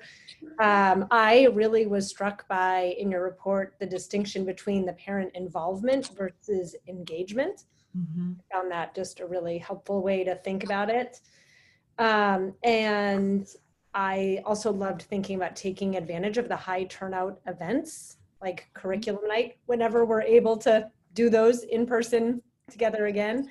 I feel like that's a great opportunity for us to continue building community, share about issues of relevance to the parent body. I wanted to hear a little more if there's anything you can elaborate about what you read about report cards. I know in your report you talked about seeing opportunity there. I didn't know if there was anything that comes to mind from the research or parent surveys. You know, I remember reading the research. I'll tell you the part I did, and I'll let Sarah elaborate or add on to that. But one thing I remember reading in the research is that the importance of report cards was one of the things that was definitely differed between parents and teachers. Teachers don't really look at report cards. Teachers don't look at report cards as like the number one distinct determinant of how your child's behaving or acting or doing in school, where parents really do. So that was like a disconnect there. That was one thing that was interesting. But Sarah, will you speak more to that? Because I can't remember a lot of that. Yeah, you know, there was a little bit that I think I cut from the ultimate report on report cards.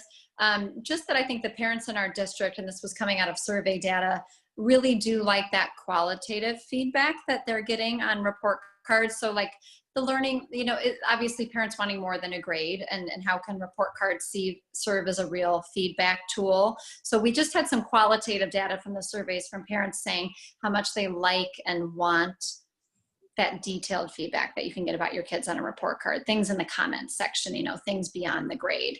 And that was in the research as well, that feedback, that grades should be more than grades. They should be a feedback tool and a communication tool. And more, yes, definitely more personalized, even just more frequent personalized communication about your child. Yes. Yes.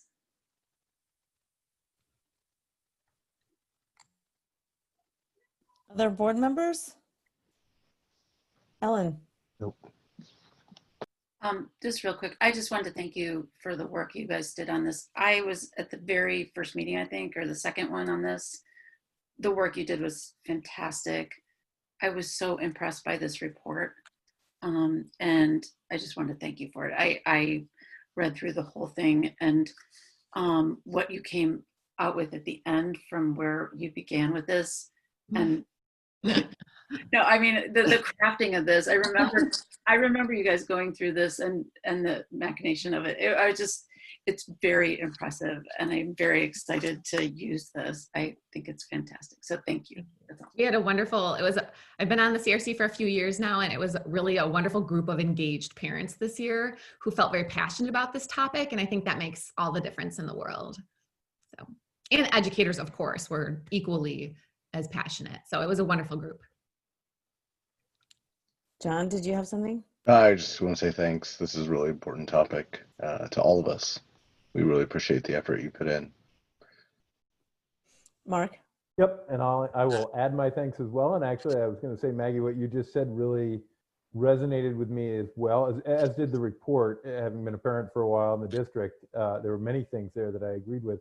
But also, when you just said, the CRC had this great group of engaged people who are really passionate about the subject, I think that's a great thing to take into thinking about what next year's subjects are and what future subjects are. And to the degree that you guys have more insight on that and can pass it on to future CRCs, I think that would be terrific.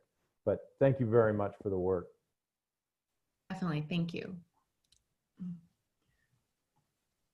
Okay, bravo.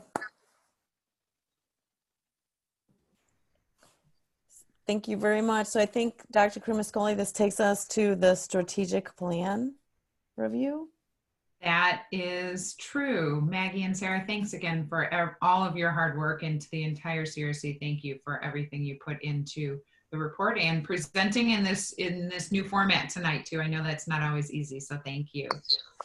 Katie is going to go next, and while we typically like to have all our administrators standing behind Katie, tonight, know that virtually they are all standing behind her and stand ready to assist. But considering the way in which we have to meet at this point, Katie is going to walk us through most, if not all, of the presentation to review our 2019-2020 District 39 strategic plan. Katie, I saw you pop on just a minute ago. Yes, I'm on. Can you hear me? There you are. Yep. I believe you literally stole the words off of my first slide. Typically, I'm surrounded by my colleagues sitting here standing behind me, so I'll skip right over that. Please know that they are with me, many of whom would have loved to enjoy sharing the microphone with me, but I am also proud to represent the entire administration as I share the status of each initiative. So thank you very much. First, we'll begin with the new initiative, and each introductory slide will display the intended outcome, the status of each, and any applicable next steps. So effective integration of technology. Administration has met this year's intended outcome. As the saying goes, timing is everything. District 39 administration, in particular, Tony DeMonte, teachers, technicians, and many others worked diligently to implement action steps under this new initiative from late August to mid-March, and it really paid off. Since District 39 had increased access to technologies so that every student had one device to be used as a tool for learning, we were able to provide, in record time, every first through fourth grade student access to a device to take home when schools closed and remote learning began. So prior to the COVID-19 pandemic and the stay-at-home order, Students were taught how to navigate and use digital platforms like Seesaw and Google Classroom from the start of the school year, which allowed for some increased independence at home. Most were able to use Seesaw as a learning platform as well as a communication tool with their teachers. In addition, the staff benefited from the professional development provided throughout the year.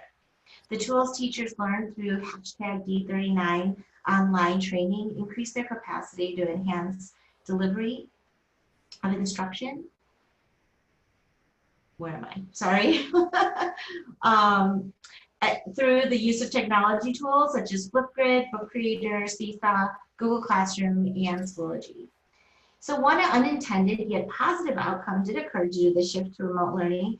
Teachers, administrators, and other staff members learned how to video conference, record instructional videos, learn about the safe ways to communicate online, and deliver instruction in synchronous and asynchronous methods.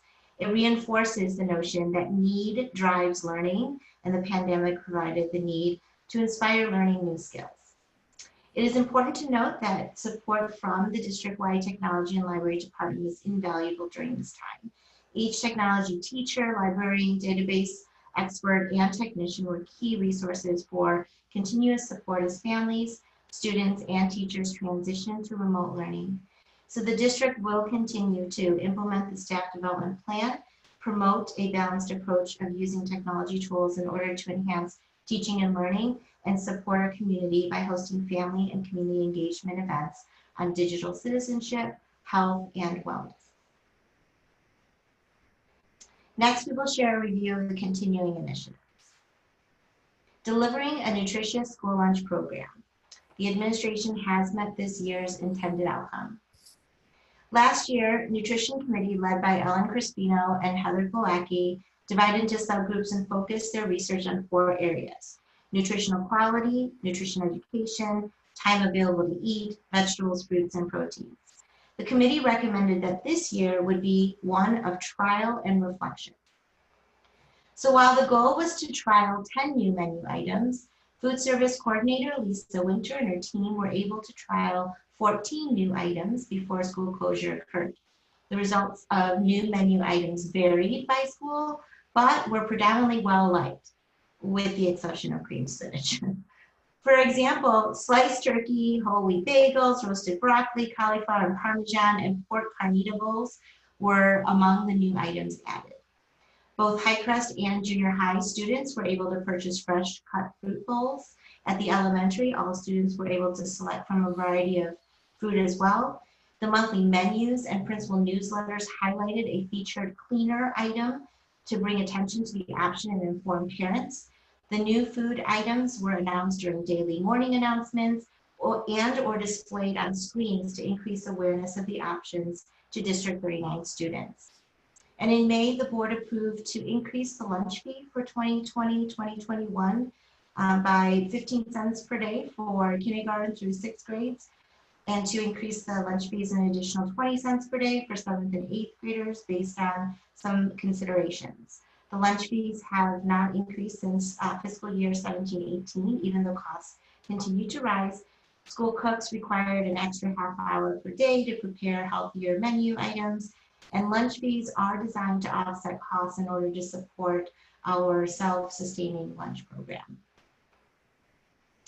Student growth through differentiation and personalization. This initiative is one that is ongoing and always in progress. Although challenging, efforts were implemented as best as possible to support the needs of students during remote learning. The following are several examples of how teachers throughout the district personalized and differentiated during these unique circumstances.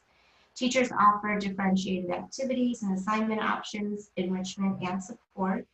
They offer choice to students in the ways they engage with learning new content. And when needed, small group lessons or one-on-one live synchronous video conferencing sessions focused on providing specific targeted interventions or extensions. Social workers provided social emotional check-in opportunities for students to support existing or newly developed needs. And specialists such as psychologists, differentiation support teachers, social workers have also co-taught lessons in content areas or lessons to address the emotional needs of students.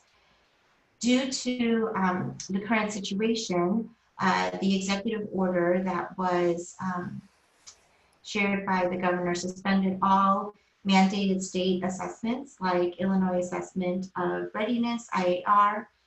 In addition, spring local assessments like MAP were also canceled. Therefore, the intended outcomes outlined in the strategic plan will be added to next year's strategic plan as a continuing initiative so that we can provide you more of those detailed information. Designing a kindergarten enrichment program. Administration has completed the phase 2 construction timeline plan. Although the work of the kindergarten enrichment and enhancement program, KEEP 39 committee, was paused this spring, it is scheduled to resume this summer and the intended outcome will be met by fall of 2020. The members will plan and continue to develop lessons under the hopeful assumption that schools will reopen without restrictions. This approach will prepare the teachers to implement KEEP 39 at any point in the school year, as well as provide the foundation to adjust and modify as needed. We fully understand that KEEP 39 is also a consideration for the transition planning committee and will remain a part of the strategic plan for next year. Building school culture and community. As shared during the mid-year update and summarized in the report, District 39's Building School Culture and Community Initiative continues to focus on enhancing each school's culture and connectedness. Administrators, staff, and students have embraced this initiative, accomplished a lot, but the work will never truly end. This goal is one that is not finite, and our district community is devoted to continuous growth. During remote learning, we continue to value and prioritize positive relationships and staying connected to students. Principals, teachers, district administrators, support staff have many ways to remain connected with students, families, and each other because each of these members are a part of the community. So some examples were the live video class meetings, full class or small, lunch group meetings, personalized videos to students from teachers and or principals, the daily announcements featuring some special pet announcers, school-wide challenges and special mystery readers, the service learning option that we had with hashtag D39 gives back, reverse parades, the 8th grade drive-in graduation, lots of sentiments and videos created to share how much our students are missed. Also, parents needed support as well, and Tony DeMonte partnered with Renee Dominguez to provide 2 very timely virtual parent nights in a webinar format. It was very successful in attendance. One was on stress management during the COVID-19 crisis, and another was on connecting kids and how to virtually connect kids at a time when they can't be physically connected. So in reference to what our community review committee president and vice president shared, it really was timely and it was relevant and therefore well attended. Learning Commons.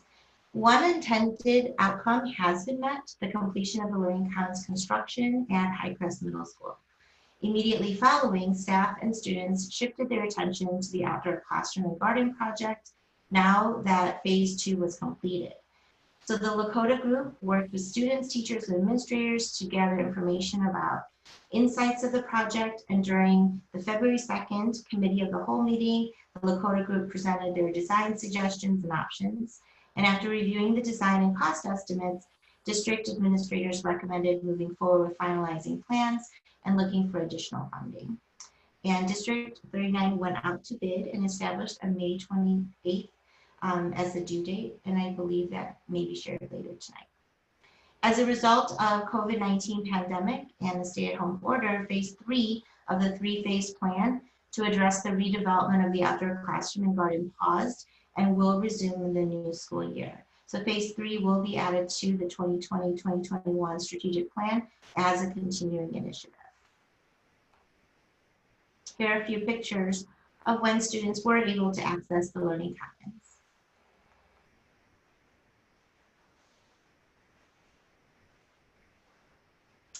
Annual business is the final section. School safety. Administration has met the intended outcome, ensuring the safety and security of students and staff in District 39 is a primary ongoing goal. This goal also includes the health safety of the entire Wilmette District 39 community. Focused attention to this initiative has been and will always be a priority. Standard-based learning and reporting. All committee work was paused and will resume in part this summer as well as in the fall. The Science Curriculum Review Committee has completed the second year of the review. The 2021 school year is the implementation phase of the revised curricula. It will be taught, and ongoing reflection and feedback will guide any updates needed to the curriculum maps. All 2nd through 4th grade classrooms will implement Elevate Science, and all 5th through 8th grade classes will implement Amplify Science, and teachers will receive ongoing professional development and support throughout the year. Sustainability planning and practices. Focused attention to this initiative has been and will always be a priority as well.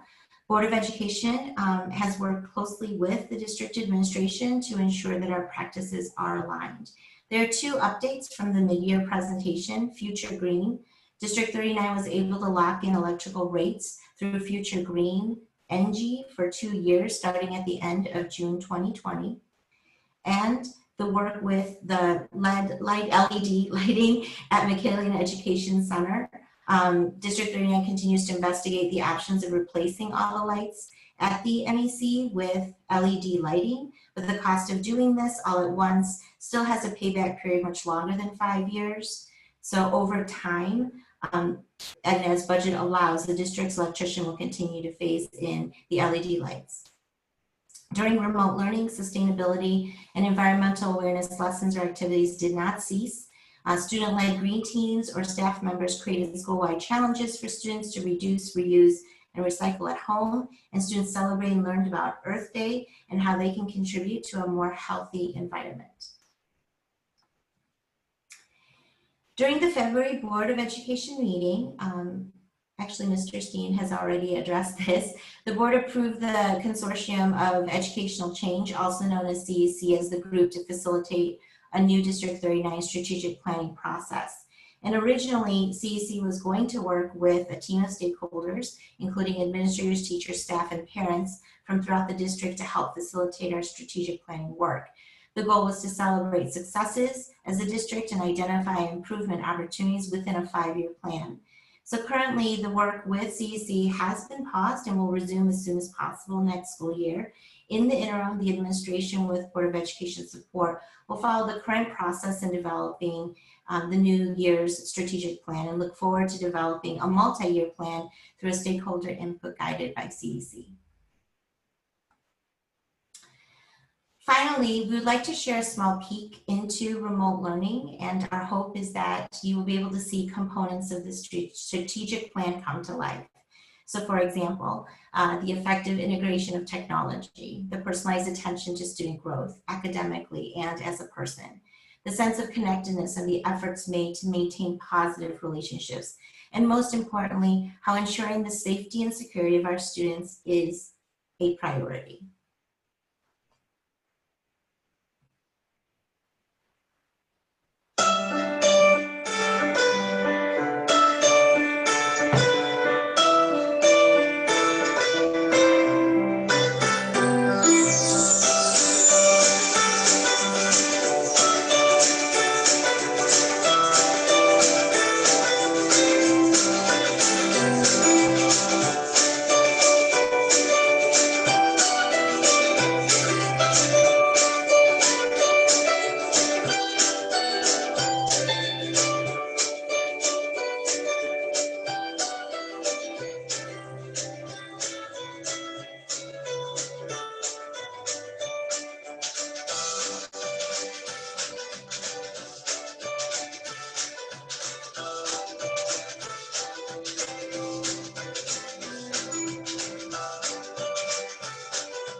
finally, the administration would like to express their gratitude toward each and every one of the board members.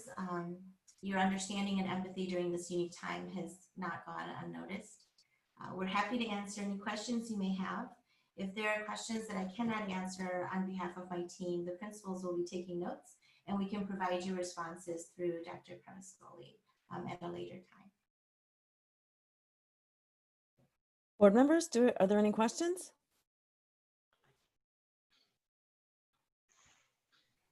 Frank. Okay, I had two. One comment, whatever.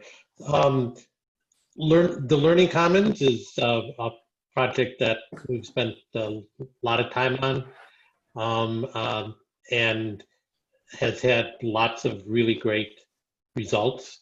So the fact that we're at or almost at the end of it is a major accomplishment. One of the things I think would be useful, not that it says anything about the program as it was implemented, or, and like I said, the results have been great, is from a learning standpoint, it'd be useful to go back to what we thought it was going to be 5 years ago and what it ended up being. Somewhat in terms of the technology improvements as we went school by school, but also from for the board to learn better what we thought it was going to cost and how long it was going to take versus how much it ended up costing and how long it took. I mean, I know we added things because we thought it was important, and I know the output was better than we had hoped. But originally it was something like $600,000 per school, and I'm pretty sure the number is at least double that, even taking out the, well, as long as we're doing this, we'll add another classroom type of thing. So it'd be useful to understand from a board future standpoint. Again, not saying anything about what we did or how, the program was, but if we could understand what our assumptions were and why they ended up significantly different, then we'll be able to understand better next time we talk about a big project, what kind of variance we need to take into account. Like I said, step by step, things made sense. Step by step, the outputs were great. But the original number was significantly different than what it ended up being. And we should learn from that. So that was one. And then a real quick one, I can't ever miss the opportunity to mention differentiation. We're, because of the environment we're in right now, I think the more disruption, the more variation there are between students. So the more importance that differentiation, both in terms of how we do it, how extensive it is, how we identify who needs it, all those things that you do. But I think differentiation is even more important when you have potentially, students that might have been learning at about the same rate, but now are learning at a different rate because they couldn't adapt to whatever to remote learning in the same way that other students did. So I'd encourage, and you obviously have lots of input, but a baselining in the fall with the standardized tests to see where the kids are. Some may have fallen behind, not due to anything other than the environment that we've been forced into, but get that baseline so that you can move forward, I think might be a very useful thing. And then just continued emphasis on differentiation in a year where there will be more differentiation between students than normally would expect. Yes, I definitely appreciate that comment. In our teaching and learning subcommittee for the transition committee, that is one of our top topics of curriculum instruction and assessment, and how we evaluate what truly gives us the right information about our students' readiness. And so your point is very well taken. Okay, thank you. Amy. Well, first, I just want to say you all do so much. I hope that like putting this together and presenting it is as rewarding to you as it is inspiring to hear, because from all you just presented, you'd never know that our year was truncated in the way that it was. I don't really have questions, but just on my mind is thinking about Keep 39. We've all worked so hard to have that launch. And so I'll be eager to hear and learn about what the plans are for that in whatever model unfolds. I don't know what the numbers are in terms of whether that works in a socially distanced way in the different schools or not. But thank you. We are going to remain hopeful. Amy, I was having the same thought. How were all these balls being juggled, especially Keep 39, a brand new, like entirely brand new program? Like, how does that continue in the midst of COVID-19? Other board members?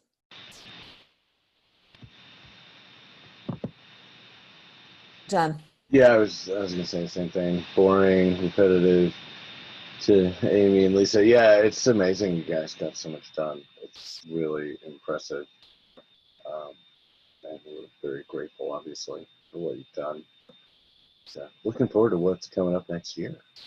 You set the bar so high.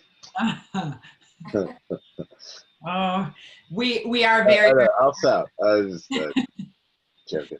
No, it was excellent. very fortunate to have an incredible administrative team that really works well together, and everyone goes above and beyond. So Katie, thank you for pulling together all of that and making such a thorough report in the midst of also planning for the end of the school year and the transition planning committee and everything else. Our administrative team is truly an impressive group of people, and I'm very privileged to have them supporting our work. Very true. And I also just want to say, I thank God we moved to one-to-one technology when we did. If you had not had the foresight and we moved so quickly, we would have been in big trouble. Yeah, I also would like to mention that that was a result of a collaboration with the CRC as well. That was part of the reporting with the elementary. And again, hats off to Tony DeMonte and his team as far as, what we were able to do in the time. Like, luckily it was in the spring because everything was just set up for success. We can only learn from the districts that did not have that. And we feel very fortunate to have had that. And it's, it's just a really good lesson learned. Yes. Yeah, we would have done the old packet pickup. Yeah. We still did. Combination. Did we? So. Well, great job by all. Thank you all so much. I don't want to cut it off. Did anybody have anything else? Okay, great job. Thank you. Thank you. Okay, so we're moving on to annual business. Dr. Cremascoli. You're on mute. Thanks. Let me get myself back to where we need to be. I got so into listening to Katie.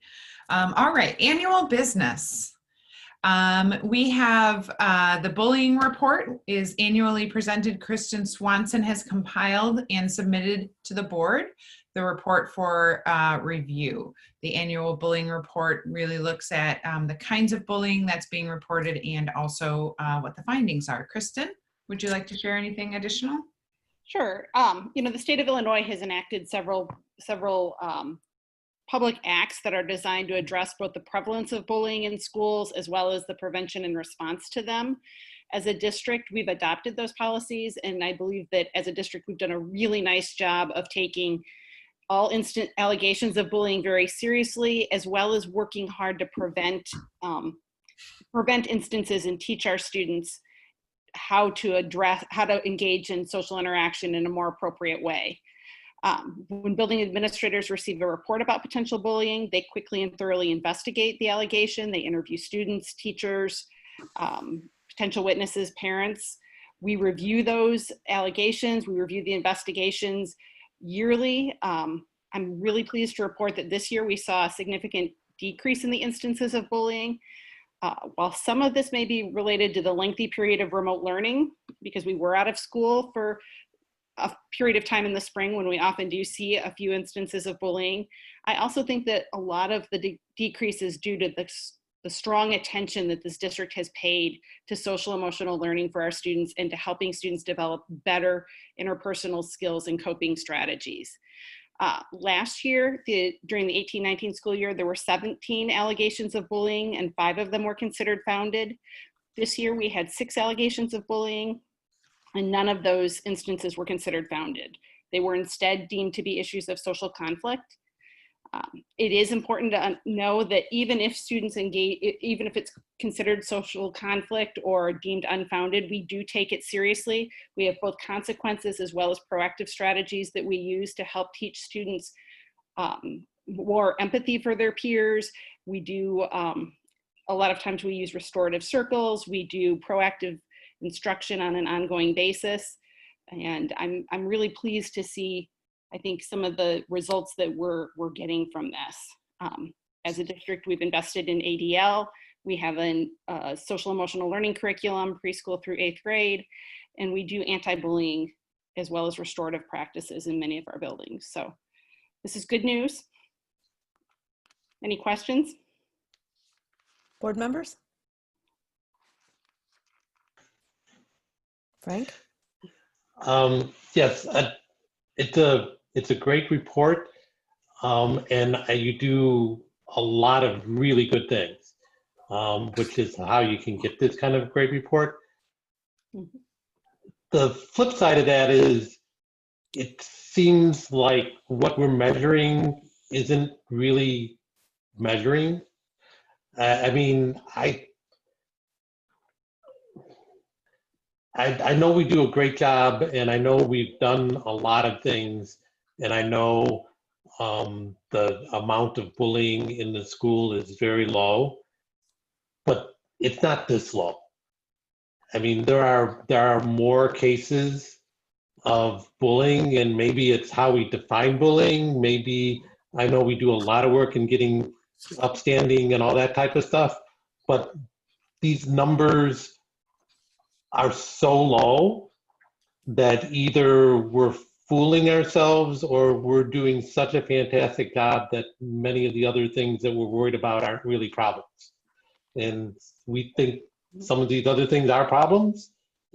You'd expect some of that to show up in this numbers, if nothing else. So I know it's been, we've talked about this before when, 2 years ago, it was 4 reports out of 3,600 kids. Mm-hmm. That means we're not really measuring, and it means we're doing a really good job, but it means we're not really measuring some level of things that are happening. And this is a case where the report is so good that it's not good. So I would say that our administrators have been well trained and do a really nice job of investigating the situations in which there's an allegation of bullying. Does that mean that they receive information about every single situation? Most likely not. I also will say that this doesn't mean that there aren't inappropriate behaviors among children. There are a lot of those, but bullying has a really specific definition as well. And our administrators have been trained to really look at, is this an instance of bullying or is this an instance of social conflict or inappropriate behavior, and to address that. I would also agree with you that typically we see an uptick near the end of the school year in issues of bullying. We've not been in school since March. So that is this is sort of an artificial year as well. Yeah, I'll end quickly. I don't mean we're doing anything wrong, but if we have a report that has numbers this low, then it's not really measuring something all that useful. So is there another way of measuring? Is there another thing that we could be measuring? I mean, this has some value. I mean, if it goes from 6 back to 17 next year, does that mean we did 3 times as bad and it's terrible? No, it's 17. That's a small number. But this number is so small, the measuring things that are this good or this low or this small means there's room to find something else to measure is the So way we do use other things to measure sort of student interaction with peers. We have the MESH and the DESA, which look at sense of belonging, some peer relationships. We have explored some other things to look at in terms of that and is part of our culture. So this is simply, it's a statutorily required report related to bullying.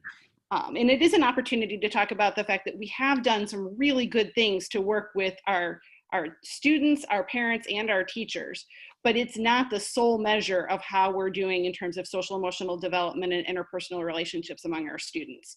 So we do have other pieces to look at that as well. Other board members? Mark, I think you wanted to jump in. Ellen, I'll get you after that. I'll build on the conversation that's going on, which is, this is terrific. And, from a statutory perspective, that's great news. And I'm glad we feel well trained.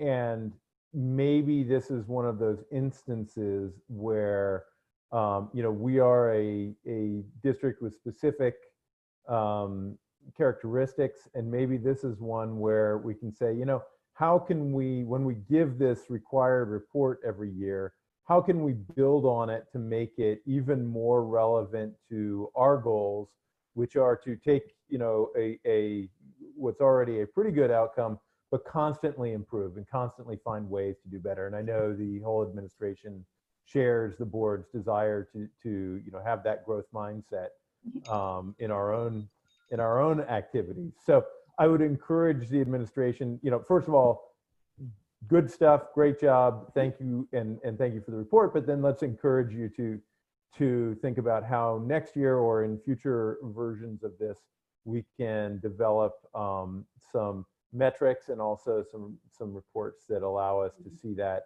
continued learning and improvement. Ellen? I actually think it's very interesting that what you said, Kristen. I think what you said gets at the heart of maybe the problem that I've been having. I think what Frank was saying and what Mark was saying too, the problem I've always had with this report specifically, and no one's ever articulated it in the way you did, in terms of, I think this becomes I don't know how to turn off the notifications. So I think this is a discussion of semantics. And I think that's where this report has always fallen short for me, is that now that you describe it as it's a required report, and it has very specific boundaries, very specific specifications that you follow, that the definition of bullying specifically, which I don't think most parents understand, that in this context, within this context, bullying, the word bullying or the term bullying has those very, very, very specific, constraints. And I think that's always been my problem with it too. And I agree with Mark, and I think Frank, but I would love a discussion at some point of how we can find language or words somehow to encompass the relevant language to describe what parents, I hear a lot, I can tell you of, and just from the fall, I can tell you from firsthand and secondhand, I've heard a lot of parents describe situations that, and we're working on it. I know we're trying really hard from all of our initiatives, but it's still there. And it's not just bad behavior, it's situations where students do things, and it may be once, like I'm reading the descriptions, a single episode act, but a single episode act can have a serious detrimental effect on a student. to the point where they don't want to go to school. So how, where does it cross the line of being a bullying, a bullying event where it's so severe, where it's like, and I think there's parents that feel that are distressed, that students become distressed. And I think we see situations like that where they feel like their child has been, they call it bullying because they don't know other language to describe it. Where they say, oh, it's relentless. They use words like that, where they're like, my child is relentlessly, kind of bothered or, pursued by this group of girls or these kids that are so mean or whatever the situation is. There are still situations like that happening in the schools, and we know they are. And that's the type of stuff that we really, I think, are trying to change. That's the culture we're trying to change. It's happened since the beginning of time. We know that, middle school is a difficult place, and, now it goes younger. And so it's not just middle school or junior high school, but in general, I think it might be nice to see like us, just because there's a bullying report that's required, it might be nice to come up with some other reports where we can start making our own assessments of how we're doing, so that we can, quantify like how well we're, kind of tackling this issue. So I'm in agreement, but I'd like to see the language for it. So I'm just going to move us along again, just due to the length of the agenda this evening. Does anybody want to make a point we haven't heard? What I'm hearing in summary is that we need to just take a second look at this report, just in terms of all that's going on. I think we have a little bit of time. I don't think this rises to the top of your pile right now, just in terms of remote learning and planning for the fall. But why don't we kind of put that on the docket for when people can catch their breath, take a look at this. Yep, of course. Okay, so let's keep going. All right, so I can lead us through the next several items, and Ellen Crispino, jump in if you need to share additional information. But several of these topics the board has already talked about at Committee of the Whole, and so I will simply introduce them, and if we need to talk further about them, we can. Next up under annual business is the resolution authorizing July bill payments. The board will be obligated to make bill payments during the month of July. We don't typically hold a July board meeting, but we may this year, just as we look at our planning.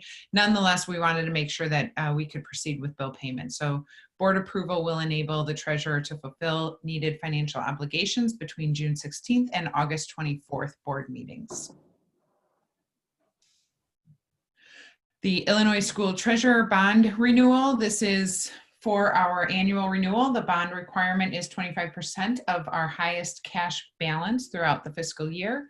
The bond amount is for $16 million. And the High Crest Outdoor Classroom Garden bid. I know, Ellen, you had a few points you wanted to highlight and share under this item. Thank you. The new design maintains some of the original themes of the former outdoor classroom space while bringing in new elements to engage students in different ways and create opportunities for indoor to outdoor learning between the learning commons and the outdoor classroom. The new space will include concrete seat walls, spaces for gameplay, quiet reading, and group work that will enrich the learning at High Crest. New trees and shrubs will be planted this summer. The renovations will start in June and be completed prior to the start of school in August. We had the bid opening at the end of May, and as mentioned earlier, the initial bids came in higher than budgeted. So we worked with the Lakota Group and the low-cost bidder, Landworks, to review costs and come up with a recommendation to decrease quantities of many of the items in order to achieve the same end results with a lower cost. We are recommending approval of the site preparation, concrete seat walls, as well as planting trees and shrubs this summer with a total cost of $59,290. From the beginning, the redesign of the outdoor classroom has been planned in phases. Given the limited access at High Crest this summer due to construction and COVID-19, the district plans to plant the perennials, grasses, and ground covers in the spring of 2021, when the district will have sufficient resources to care properly for the new plants. Plans for the next phase of the garden improvements will be reviewed during the coming year in fiscal year 21. Are there any questions? Any questions, board members? No? Okay.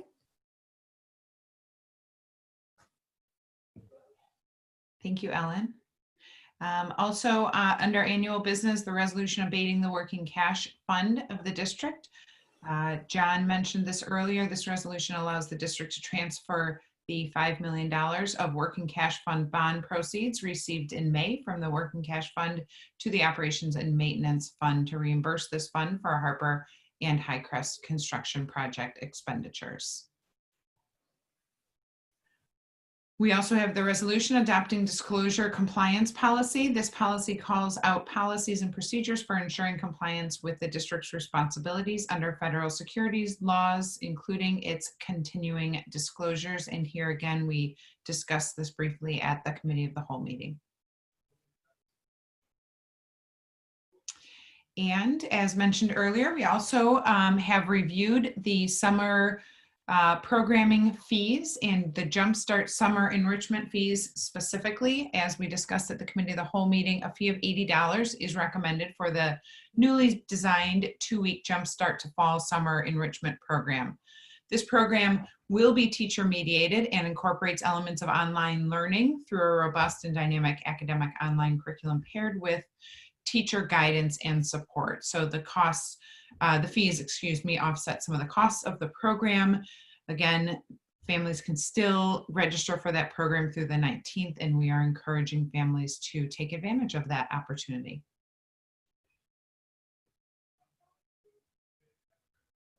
Great. I'll take the next piece. It's the superintendent evaluation and contract extension. We will discuss the evaluation during executive session. But let's talk about the contract extension. Dr. Cremascoli has a 3-year contract. This year would be the conclusion of the first year. We have decided that we would like to extend Dr. Cremascoli's contract, and we've been advised that it's preferable to do a new contract which covers 3 years than to extend the current contract. I've circulated, I think board members have seen a proposed contract. Are there any questions or discussions before we vote on this contract this evening? Okay, that concludes annual business. So now we're moving on to transition items. Dr. Cremascoli. And again, Ellen, I will run through these, but jump in if you need to share additional information. The resolution appointing a school treasurer. This resolution appoints Corey Bultemeyer, succeeding Ellen Crispino as the treasurer effective July 1st of 2020. The authorized agent for IMRF, SELF, and SSCIP, and adopts the resolution reauthorizing participation in the Illinois School District Liquid Asset Fund, excuse me. Due to the new business manager, we need the board to reauthorize the employees that are approved to make investment transactions at PMA. Approved employees include myself, the superintendent, the business manager, CSBO, and the controller. We also need to appoint the new business manager as the authorized agent for our insurance cooperatives, as well as the Illinois Municipal Retirement Fund. So again, these are transition items as Ellen Crispino is preparing to leave our district, and we are also preparing to welcome Corey. The third item is a new signatory for district's activities fund, payroll, general bank accounts in the Wilmette Community Special Education Association checking accounts. Again, due to the change in the business manager, we need the board to update those approved check signers, excuse me, on the district's bank accounts. And finally, the Wilmette Community Special Education Agreement Advisory Board member, and the board again needs to approve the appointment of our new business manager, Corey Bultemeyer, as the District 39 Advisory Board member on WICSE. And that concludes our review of transition items. Thank you very much. So now this is another opportunity for the community to address the board. The district, again, has requested that public comments be emailed to publiccomment@wilmette39.org. Tony, have we received any public comments via email? No, no new comments. Great, then we will continue with our agenda. Next is the consent agenda under action items. Are there any items that the board would like pulled from the consent agenda? Okay, Mr. Panzeca, please proceed with the motions. Okay. I move to approve the personnel report. I don't have a date for it. Somebody. Yeah, let me pull it. Should be dated June 15th. Okay. It's dated June 15th, 2020. Okay. I'll restate that then. I move to approve the personnel report for June 15, 2020. I move to approve the attached resolution authorizing payment for goods and services between now and the next board meeting scheduled for August 24th, 2020.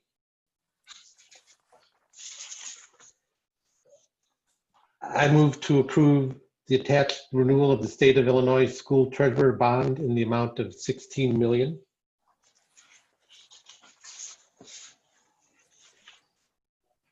I move to approve the awarding of the bid to Landworks Limited in the amount of $59,290 per bid specifications for the Highcrest Outdoor Classroom Renovation Project bid. I move to approve the Jumpstart Summer Education Enrichment fees. I move to adopt the resolution contained appointing Corey Boltemeyer, succeeding Ellen Crispano as Wilmette Public Schools Cook County District 39 Treasurer. I move to approve Corey Boltemeyer as the authorized agent for Illinois Municipal Retirement Fund, the school's employees loss fund, and the Suburban School Cooperative Insurance Pool effective July 1st, 2020. In addition, to adopt the resolution reauthorizing participation in the Illinois School District Liquid Asset Fund by the Board of the School District on behalf of which the Treasurer acts. I move to approve Corey Boltemeyer, succeeding Ellen Crispano, Treasurer, as new signatory for the District Activities Fund, payroll, and general bank accounts in the Wilmette Community Special Education checking account effective July 1st, 2020. I move to approve the appointment of Corey Boltemeyer as the District 39 Advisory Board member of WICSE WCSEA. I move to approve the contract extension for Superintendent Carrie Cremascoli. I move to approve the accounts payable for bills listed between May 19th, 2020 and June 15, 2020 in the following amounts. Educational Fund, $267,421.94. O&M Fund, $330,078.76. Debt Service, $75,971.25. Transportation Fund, $286,667.77. Capital Projects, $344,145. Tort Fund, $15,922 for a total all funds of $1,320,206.72. I move to approve the manual checks issued between May 19, 2020 and June 15, 2020 in the following amounts. Educational Fund, $571,745.02. O&M Fund, $3,409.72. Transportation Fund, $17.73 for a total all funds of $575,172.47.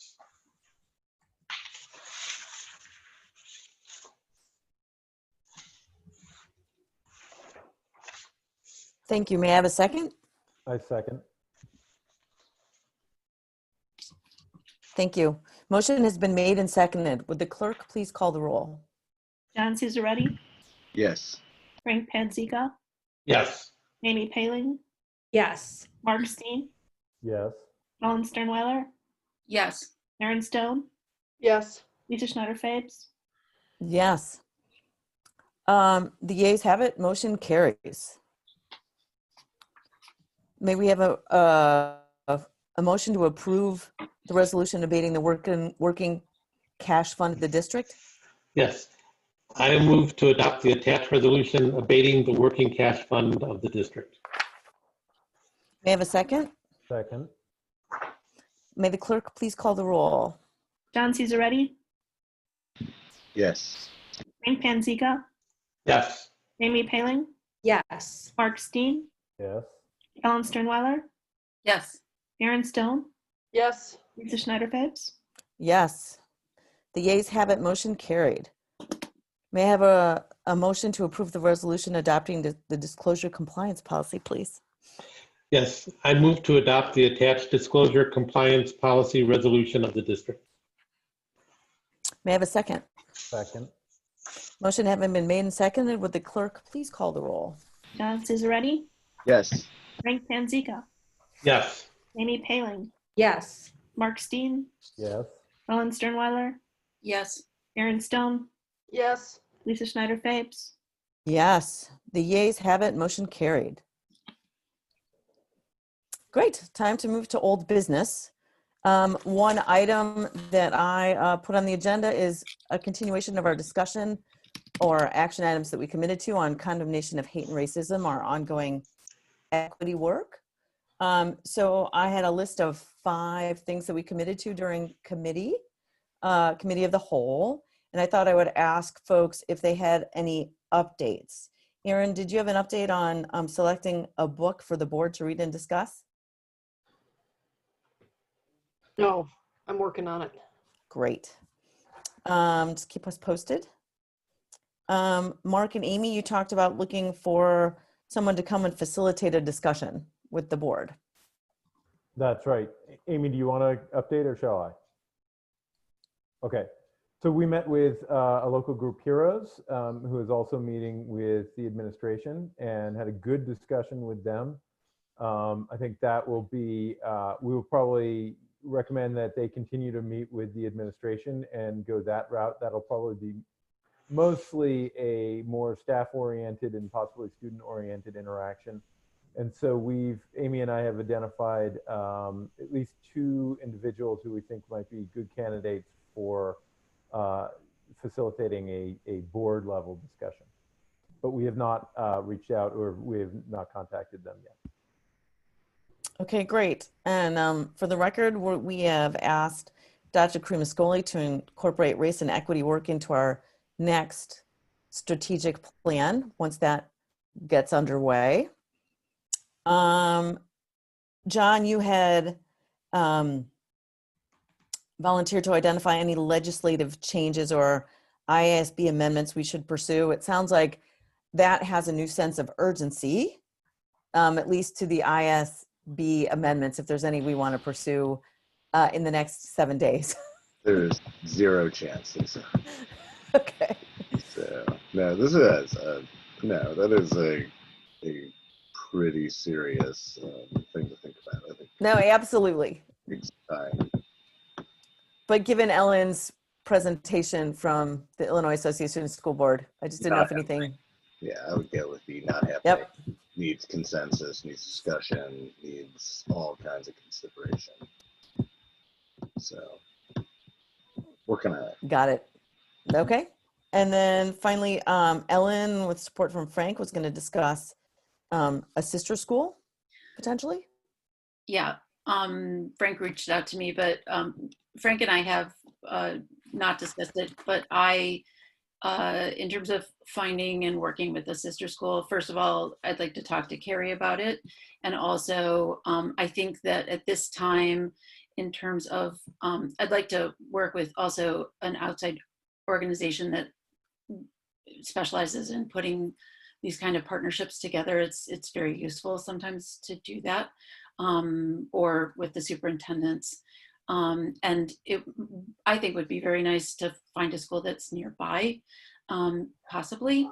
But the other thing is until COVID is over, and we're back in some kind of semblance of knowing what school is going to be like, pardon me, until school is going to be like, I think it's a little difficult at the moment to organize this. So we'll start to look at it, but I don't want to put that on Carrie's shoulders or anyone's shoulders until we are back in school. So it might be a little bit before we organize that, but I'm looking into it. So great. Well, this is the first board meeting that we're talking about this in this way, and so I think that every month I'll just do a call for updates for those who have them instead of going through the list.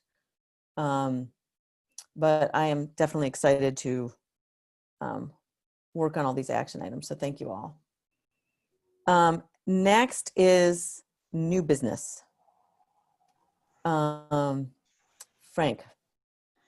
I think a number of us have talked about it off and on in these meetings, but I'd like to propose that we pick a date for a committee of the whole meeting in July. I think there's enough issues that we've been dealing with. There's some financial issues and certainly understanding what we're doing so that we're involved with the community and in some cases can answer questions if the community then has them. So I think it'd be good to put something formally on the calendar for July, probably around the third week of July. It sounds like some of these things start coming. That's like when we know enough to know something, but just before we have to actually do something with it. So that would be kind of the cut point would be so that it'd be useful that we know enough, but we'd also wouldn't have locked everything in and we'd just be perfunctory. Frank, I think that's a great idea, and I would propose at this point, not having looked over the calendar in depth, I think July 20th probably would be the right date for us to look at first. If that date seems like it might work for some, that seems as though it may be a useful, at least save the date, and we can go from there, whether it needs to be a business meeting or a committee meeting. Yeah, I think if we started with a committee meeting, and then if we had something that we had to vote on, then we could call a special meeting to have those kind of vote. So why don't we see how the agenda shapes up, and then we'll make the call as we get closer. Great. Other new business. Ellen. Well, since it was brought up, the ISB, I just throwing it out there. Yep. The deadline is the 24th. I apologize, everyone, but it really snuck under the radar. It wasn't mentioned. It wasn't publicized. It wasn't even on the calendar for them. I know it comes around every year. We've mentioned it, but this year it was rough because of COVID. I don't want to presume that no one has some significant things on their mind, or mind, I should say. And if there is something, it is something that, like you said, Lisa, we would have to vote on, and we'd have to do it very, very quickly. It's important. I voted last year at the conference, and some very, very important things come up. But I know the time is so short, and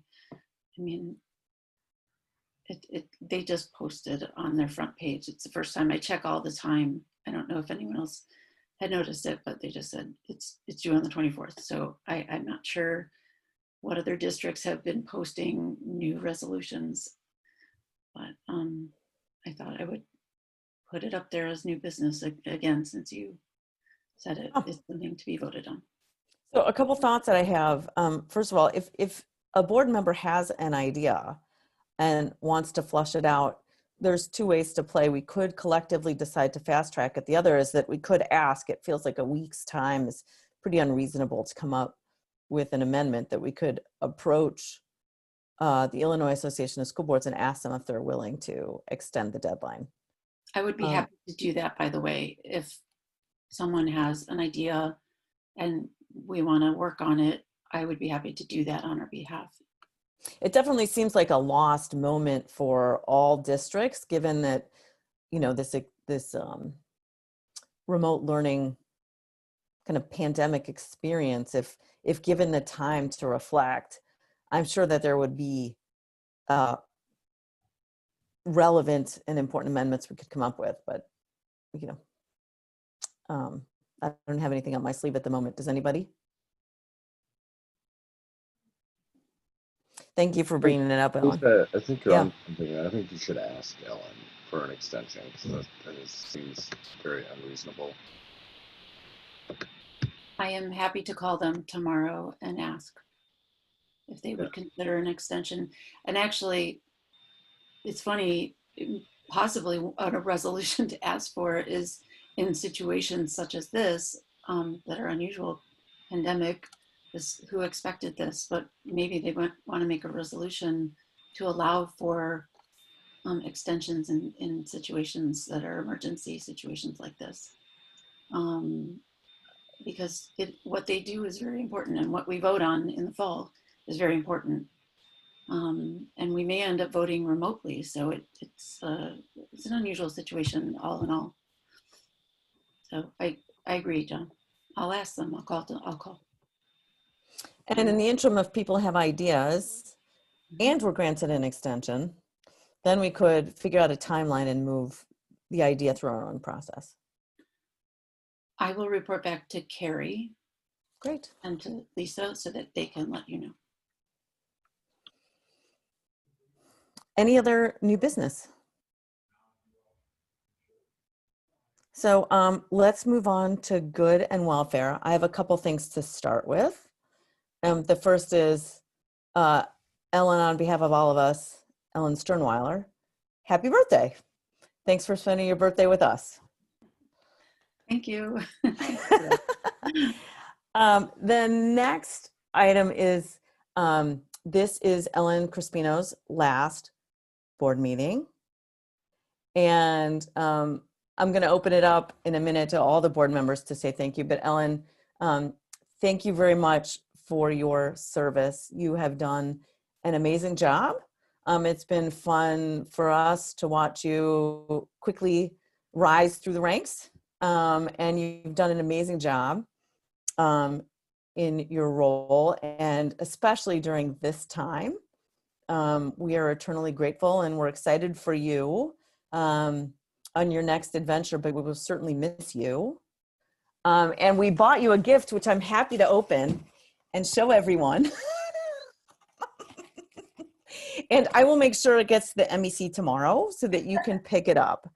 But what we got you was your very own, and it's very beautiful, you probably can't tell online, crystal ball, engraved, and it says, Ellen Crispino, Wilmette Public Schools, District 39, with gratitude for your 7 years of outstanding and dedicated service. And so when you get it, if you could actually look into it and tell us all when school is going to open next year and how. That's awesome. We would be grateful. In all seriousness, we will miss you and are grateful for your service, and thank you. And with that, I'm going to pause and let other board members say something on this if they have anything. Yeah, I'm sorry to jump in, but yeah, we're totally serious about the crystal ball, Ellen. So we think you have it somewhere. We figured we'd tell the world you have it. No, but in all seriousness, we really appreciate your service and how much you've helped us understand the financial side of what we do. And I think you make it look easier than it is, which is like the true sign of somebody who really knows what they're doing. So thank you very much. Thank you. Go ahead, Erin. No, I was thinking about it today, and I was just thinking about how much I appreciate your cheerfulness and your preparedness, and your advice has been invaluable. and you have big shoes to fill. So, you're not filling them. You're leaving us, but I will miss you, and thank you so much. Thank you. Okay, anyone else? Oh, go ahead, Mark. Oh, and I was just gonna say, we've worked together for a while, and I have to say, I remember when you stepped into the position and we said, boy, Gail, you have some, you've left some really big shoes to fill. And speaking for myself, I had no idea how well you would fill them. But you really, it was amazing. And you've done an incredible job. Obviously, the work that you've done on the financial side has been terrific. The Forecast 5, which we are all still thrilled about, and I suspect you still are too. But maybe most importantly, I would echo what Erin said, which is the demeanor, the cheerfulness, the preparedness, the professionalism that you bring is really been just terrific. So thank you very much, and certainly I wish you all the best, and am jealous of wherever you land next professionally. Thank you. Ellen.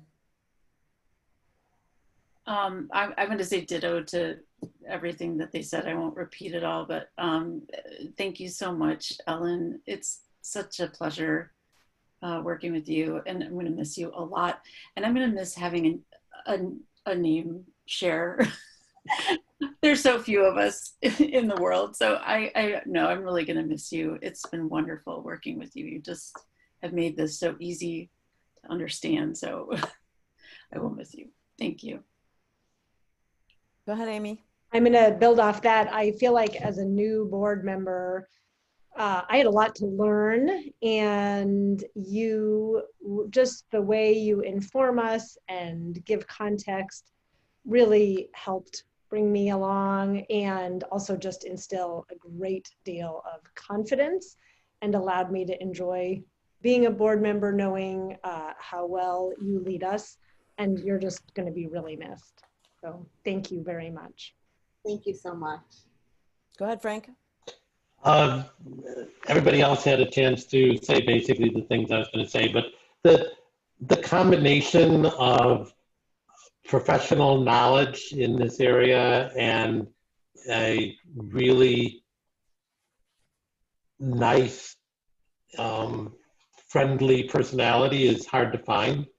And I think the fact that you do well in both of those areas is what makes you special to this group.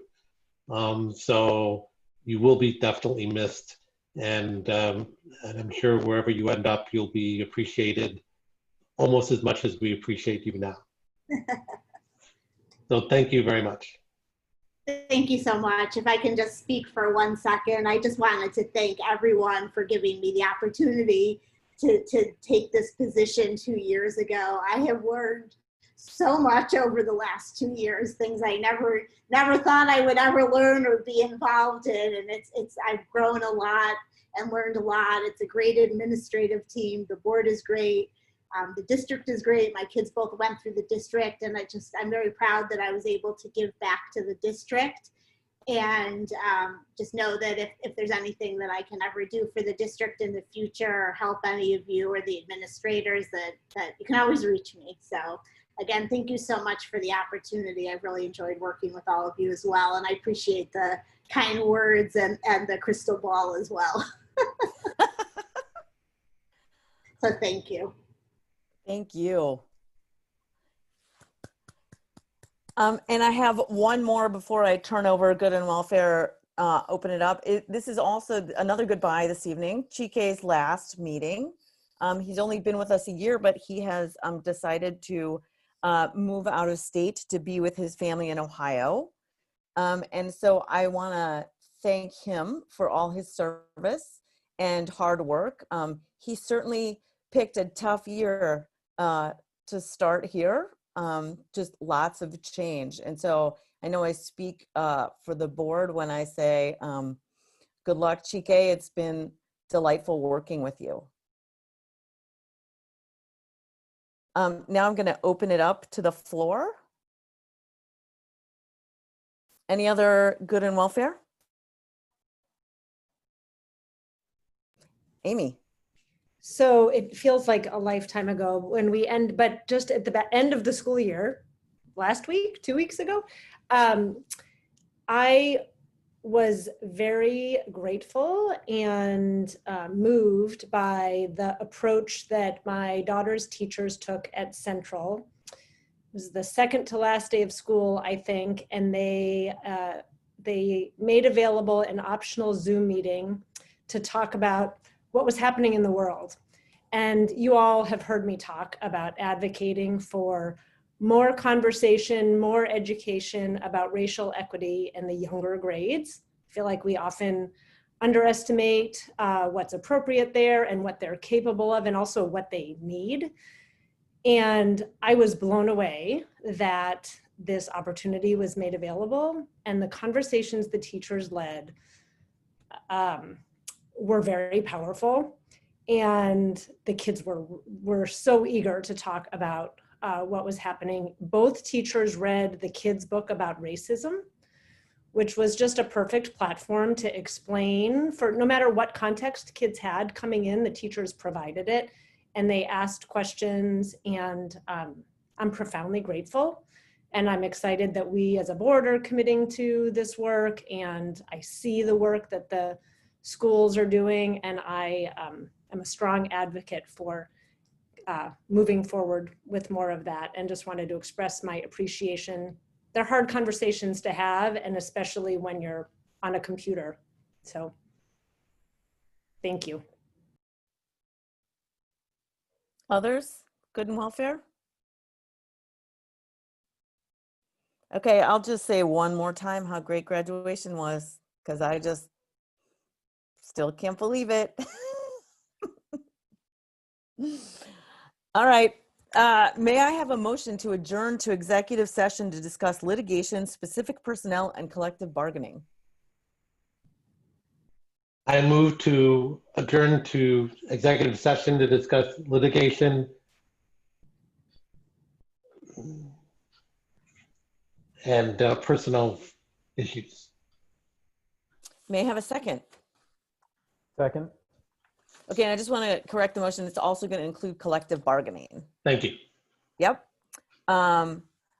Motion having been made and seconded, will the clerk please call the roll? John Caesarretti, Yes. Frank Panzica, Yes. Amy Paling, Yes. Mark Steen, Yes. Ellen Sternweiler, Yes. Aaron Stone, Yes. Lisa Schneider-Fabes. Yes. Motion having been made and we are now adjourned. Motion carried. We are now adjourned to executive session. Given that we've been in a meeting for 3 hours, we will take a 5-minute recess and reconvene in the breakout room. I will place you in there while you're on break. Thank you. Thank you all.